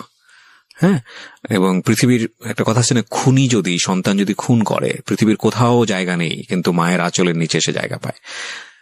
এমন আমি বলছি না যে খুন করে মায়ের আঁচলের নিচে জায়গা পায় মানে হচ্ছে মা খুব ভালো বা এরকম কোনো কিছু না, মানে আমি বলতে চাচ্ছি যে এত কোথাও যদি জায়গা না থাকে তাহলে এরকম একটা জায়গা আছে। এবং মায়ের ব্যাপারে আমাদের ধর্ম, ইসলাম ধর্ম যেটা বলে, সর্বোচ্চ রকম সহনশীল হতে বলেছে। এবং বাবা মায়ের সেবা দানের জায়গাটাতে এমন বলা হয়েছে যে যখন তারা বৃদ্ধ হয় তখন তাদের কেমন ভাবে লালন পালন করো, যেভাবে তোমাদেরকে ছোটবেলায় লালন পালন করা হয়েছে, এবং শব্দটি পর্যন্ত উচ্চারণ করো না, এইরকম প্রায়োরিটি দেওয়া হয়েছে।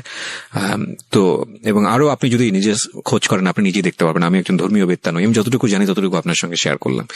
তো এটা তো ধর্মীয় দিক, আপনি ধর্মীয় দিকের বাইরেও যদি আসেন, সামাজিক ভাবেও যদি আসেন, পারিবারিক ভাবেও আসেন, একটা মা সমাজের জন্য, পরিবারের জন্য কত বড় ভূমিকা রাখে এটা বলার অপেক্ষা রাখে না, সেটা সারা দুনিয়া ব্যাপী সমান।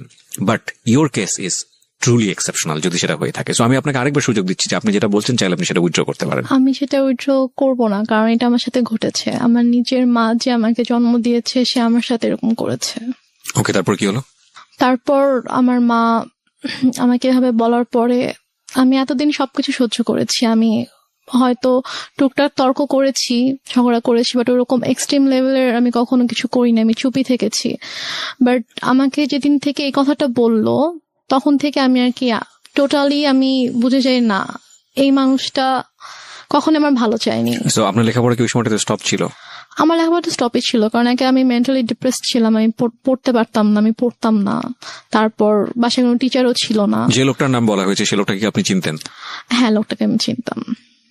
ওনার কি আসা যাওয়া ছিল আপনার বাড়িতে? না, আমাদের বাসায় আসা যাওয়া ছিল না, কিন্তু উনি হচ্ছে আমাদের আমাদের যে এলাকাটায় আমরা ছিলাম ওই এলাকারই ছিল উনি। উনি কি প্রভাবশালী লোক ছিল? মোটামুটি। ওকে, আচ্ছা তারপরে আমার মা, আমি জাস্ট স্ট্রেট বলে দেই যে আমার পক্ষে এটা সম্ভব না। তখন আমাকে বলে যে তোমার কি আরো বেশি টাকা লাগবে? তা আমি বলি যে না, আমার টাকা লাগবে না, বাট আমি এই ধরনের কোনো কিছু করব না। সো প্লিজ তুমি কখনো এই ধরনের কথা আমাকে অভাব তো বলবা ছিল না। না আপনাদের ফ্যামিলিতে? না, আমার ফ্যামিলিতে কখনো মানে আর্নিং সোর্সের দিক থেকেও তো কোনো সমস্যা ছিল না? আর্নিং সোর্সে কোনো প্রবলেম ছিল না, আমাদের যে টাকা পয়সার কোনো সমস্যা থাকা সেটাও ছিল না। আর আমার টোটাল খরচটা আপু বেয়ার করতো, আম্মুর জন্য একটা বড় একটা অ্যামাউন্ট পাঠাতো। মানে আমাদের টাকা তখনও কি পয়সার আপনি কোনো সমস্যা ছিল আপনার না। ফ্যামিলিতে অভিভাবক বলতে আপনার মার পরে তো আপনার আপু ছিল, তখনও বিষয়গুলো আপনি কেন আপুকে জানাচ্ছিলেন না? আপুর সাথে আমার কমিউনিকেট করার কোনো ওয়ে রাস্তাটাই ছিল না, মানে একদম গৃহবন্দী থাকতেন টোটালি। ইভেন কি মানে আমি হচ্ছে ঢাকা থেকে সেরকম যখন চলে আসলাম একেবারে, তার কয়েক মাস পর আমাদের বাসায় তিনটে লাইনটা ক্লোজ করে দেওয়া হয়, লাইনটা অফ করে দেওয়া হয়। আর আম্মুর ফোনটা সব আম্মুর কাছে থাকতো, আর আমার তো ফোন ছিল না। আর আমাকে তো বাসা থেকে বেরোতে দিত না, কোথাও যেতে দিত না। কোথাও গেলে সেটা আম্মুর সাথেই। বাসায় কেউ আসলে, মানে কোনো গেস্ট যদি আসতো বাসায়, তো তার সামনে সবসময় আম্মুই আছে। আচ্ছা ঠিক আছে, তারপরে কি হয়? তো তারপরে আম্মু আমাকে কয়েকবার এই ব্যাপারটা নিয়ে বলে, ইভেন আমাকে এভাবে বলে যে তোমার কি আরো বেশি টাকা লাগবে, লাগলে বলো, কোনো সমস্যা নেই। আমি ওনাকে বলছি, আমি বলি যে আম্মু প্লিজ, আমি তোমার অনেক কিছু সহ্য করেছি, তুমি যখন যেটা বলেছো আমি তোমাকে দিয়ে দিয়েছি। আমার গহনা তো তোমার কাছে ছিল, আমার প্রপার্টি গুলো আমি তোমাকে দিয়ে দিয়েছি, তুমি আমাকে এটা করতে বলো না, আমার পক্ষে পসিবল না, আমি এটা করতে পারবো না। তখন থেকে আমার প্রতি প্রচন্ড খারাপ ভাবে মানসিক আর শারীরিক নির্যাতন শুরু হয়। কথায় কথায় আম্মু আমাকে মারতো। মানে তার কথায় একটা ছিল যে তোমাকে এটা করতে হবে, তুমি এটা করো। বিভিন্ন সময় বিভিন্ন অ্যামাউন্ট বলতো, বিভিন্ন লোকের কথা বলতো যে কি হয় এমন করলে, কি সমস্যা তোমার, এত অহংকার কিসের, তুমি নিজেকে কি মনে করো, তুমি কেন এত অহংকার দেখাবা, তোমার তো কিছু নাই, তুমি কি করে খাবা, তোমাকে যদি আজকে আমি বাসা থেকে বের করে দিই, তোমাকে যদি আমি কোনো মানে খাবার না দিই, কিছু না দিই, তুমি কি নিজে কিছু মানে 1 টাকা দিয়ে কিনে খেতে পারবা, তোমার কি অ্যাবিলিটি আছে? তোমার কিন্তু কিছুই নাই। সো তোমাকে আমার কথা মানতে হবে, যদি না মানো তাহলে কিন্তু আমি তোমাকে আবার বাসা থেকে বের করে দিব। ঠিক আছে, তখন তুমি কোথায় যাবা, কি করবা, তোমাকে কিন্তু এটা করেই খেতে হবে।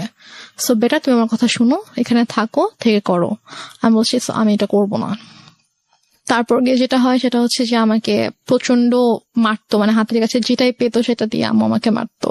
তারপর এমনও দিন গিয়েছে যে আমি মানে মারের ভয়ে আমি আমার রুমের দরজা আটকে দিয়ে আমি থাকতাম, রুম থেকে বের হতাম না। আম্মু রুমে এসে অনেক ধাক্কাধাক্কি করতো যে রুম খুল, কেন আটকায় রাখছিস। আমি ভয়। আচ্ছা, আপনাদের বাসাটা কেমন ছিল? আশেপাশে কি কোনো লোকজন ছিল না? আমাদের বাসাটা কিরকম ছিল, আমাদের বাসাটার হচ্ছে মানে বড় একটা জায়গা জুড়ে বাসাটা ছিল, এবং আমাদের বাসার পিছন দিকে জাস্ট একটা বিল্ডিং ছিল, আর ডানে বামে সামনে কোনো বাসা ছিল না।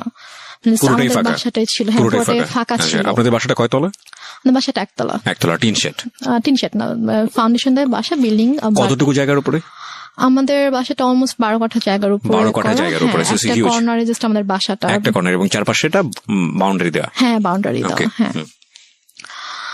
তো তারপরে আমি রুম থেকে বের হতাম না, আম্মু আমাকে অনেক দরজার ভিতরে এসে লাথি দিত যে বের হচ্ছে। মানে এগুলো মনিটর করে কেউ নাই, শোনারও কেউ নাই? কেউ নাই যে শুনবে ইয়া করবে।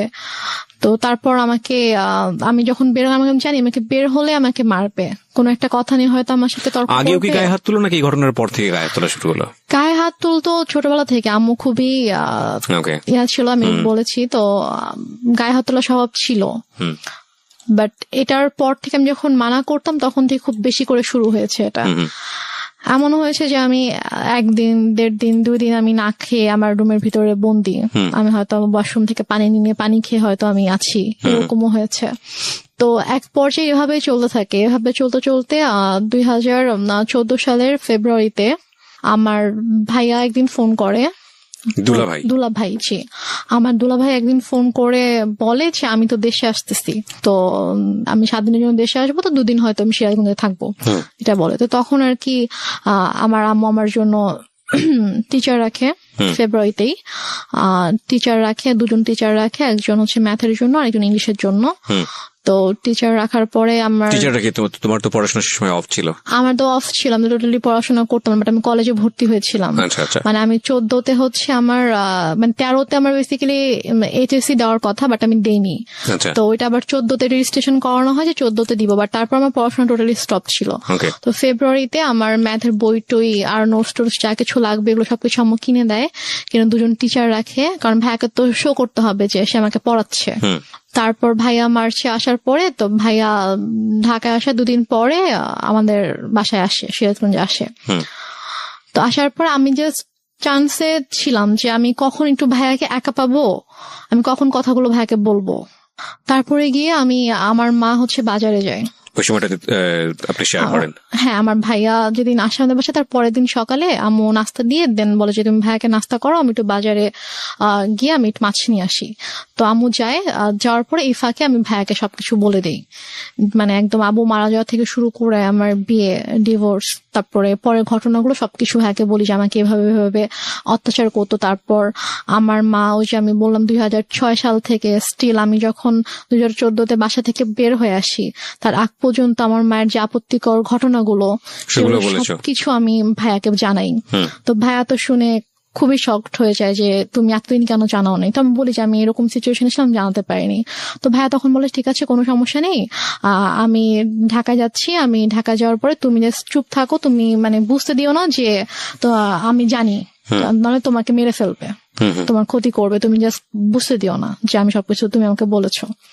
ও ভাইয়া আসার আগে আবার আম্মু আমাকে বলে যে যদি কিছু কোনোভাবে জানাস তাহলে কিন্তু তোর খবর আছে, মানে আমাকে হুমকি দেয় যে কিছু জানলেই কিন্তু তোর খবর আছে। তো তারপর তো আমি বলি। তো ভাইয়া ঢাকায় যাওয়ার পরে তো ভাইয়া কয়েকদিন পরে কানাডায় চলে যায়। তো যাওয়ার পরে আপুকে বলে ভাইয়া গিয়ে যে ওর সাথে এরকম এরকম করেছে আম্মা। তো আপু টয়লেট করতে পারে না, আপু আম্মুকে ফোন দিয়ে ফেলে, ফোন দিয়ে বলে যে তুমি কেন আমার বোনের সাথে এগুলো করেছো, তোমার কিসের অভাব ছিল, তোমার টাকা লাগবে তুমি বলতা, আরো টাকা লাগবে বলতাম, তোমাকে টাকা দিতাম, তো তুমি কেন আমার বোনকে ধরনের কথা বলেছো কেন? And finally the situation outbursting, going to be outburstered. আমি আসলে ছোট্ট একটা বিরতির পর ফিরে এসে আপনাদেরকে দেখাবো বা শোনাবো ইনফ্যাক্ট যে এই মেয়েটি এখন কোথায় দাঁড়িয়ে আছে বা কি হচ্ছে ওর লাইফে। আমরা এখানে একটা বিরতি নিতে চাই প্রিয় শ্রোতা। আপনারা শুনছেন মিস্টার ম্যাঙ্গো ক্যান্ডি প্রেজেন্স জীবন গল্প। আজকের এই গল্পটি বিশ্বাস না করাটাই ভালো। আমিও বিশ্বাস করতে পারছি না আমার জায়গাটা থেকে, এবং সবকিছু বিশ্বাস করতে হবে এমন কোনো কথাও নেই, কারণ কিছু কিছু বিশ্বাস সামনে আসলে এমন অবস্থা তৈরি করে দেয় যেটা আসলে নিজেকে অস্বস্তির মধ্যে ফেলে দেয়। কি বলবো বলুন, পৃথিবীতে এখন সবকিছুই সম্ভব। এবং এই যে আপনারা যারা ফেসবুকে আছেন, এখন তার ফেসবুকে নাই এমন লোক খুঁজে পাওয়া খুব মুশকিল। কিছুদিন আগে এরকম একটা ভিডিও দেখলাম, কলকাতার ভারতের একটা ভিডিও, যে ছেলে বাবাকে পেটাচ্ছে, এবং সেটার পেছনে আপনি দেখেছেন কিনা জানি না, আপনি তো ফেসবুকে আছেন। সেটা হচ্ছে যে বাবাকে বোধহয় তার ওয়াইফকে মানে তার একটু মিষ্টি খাইয়ে দিয়েছিল, এবং মা হচ্ছে সুগারের পেশেন্ট বা কোনো একটা কিছু, এবং সেটার জন্য সে পেটাচ্ছে তাকে। ওই ভিডিওটা ভাইরাল হওয়ার পর তাকে পুলিশ অ্যারেস্ট করে। এবং ইন্টারেস্টিং ফ্যাক্ট হচ্ছে হলো সেই বাবাই কোর্টে গিয়ে বলেছে যে আমার ছেলে একটা, তাকে যদি না ছেড়ে দেওয়া হয় আমি সুইসাইড করব, এবং কোর্ট বাধ্য হয়ে তাকে ছেড়ে দিয়েছে। সো এই টোটাল আমি আসলে পুরো ব্যাপারটা নিয়ে কথা বলতে চাচ্ছিলাম। আমি বলছিলাম দেখেন, ওই একটা ছেলে যাকে এত কষ্ট করে মানুষ থাকে। তো এক পর্যায়ে একদিন সকালবেলা যেটা হয়, আমি ঘুম থেকে উঠে বাইরে গিয়েছি সকাল 9টার দিকে। তো আমি পানি খাওয়ার জন্য আমি ডাইনিং এ গিয়েছি। তো আমাদের বাসাটা হচ্ছে ড্রয়িং আর ডাইনিং একসঙ্গে। তো ড্রয়িং রুম দিয়ে আর কি ডাইনিং এ ঢুকতে হয় আমার বেডরুম থেকে বের হয়ে। তো আমি গিয়েছি, তো দেখি যে একজন লোক বসে আছে আমার ড্রয়িং রুমে। তো আমি ফেস চিনতাম, উনিও আমাদের এলাকারই ছিল, আমি ওর ফেস চিনতাম। তো আমি জাস্ট সালাম দিয়েছি, সালাম দিয়ে আমি ডাইনিং এ গিয়েছি, গিয়ে ফ্রিজ থেকে পানি খুলে আমি পানি খাচ্ছি। তো এর মধ্যে দেখেছি ওই লোকটা ডাইনিং এসেছে। তো আমি বলেছি যে আপনার কিছু মানে লাগবে, আপনি এখানে কেন? তো বলতেছে যে না, সে আমার হঠাৎ করে আমার হাত ধরছে। আচ্ছা ফাইন রেনুমা, আমি পার্টটা স্কিপ করতে চাই, because I know this part. Skip করতে চাই কারণে যে আসলে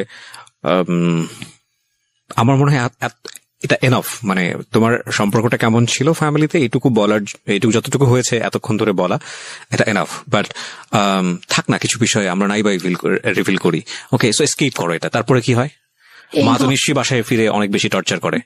ঘটনাটার পরে যেটা হয়, আমি জাস্ট হাতটা ছাড়িয়ে নিয়ে আমি আমার রুমে চলে যাই। তো চলে যাওয়ার পরে তো মা বাসায় আসার পরে আসলে ওই দিন থেকে আমার প্রতি মানে আরো বেশি শুরু হয়ে যায় আর কি। লাইক আমার পরীক্ষাও কাছে এগিয়ে আসছে, আমার এপ্রিলের 1 তারিখ থেকে পরীক্ষা ছিল। তো এটা হচ্ছে মার্চের লাস্টের দিকে ঘটনা। তো আম্মু যেটা করতো সেটা হচ্ছে যে আমার খাবারের ভিতরে ঘুমের ওষুধ মিশিয়ে রাখতো।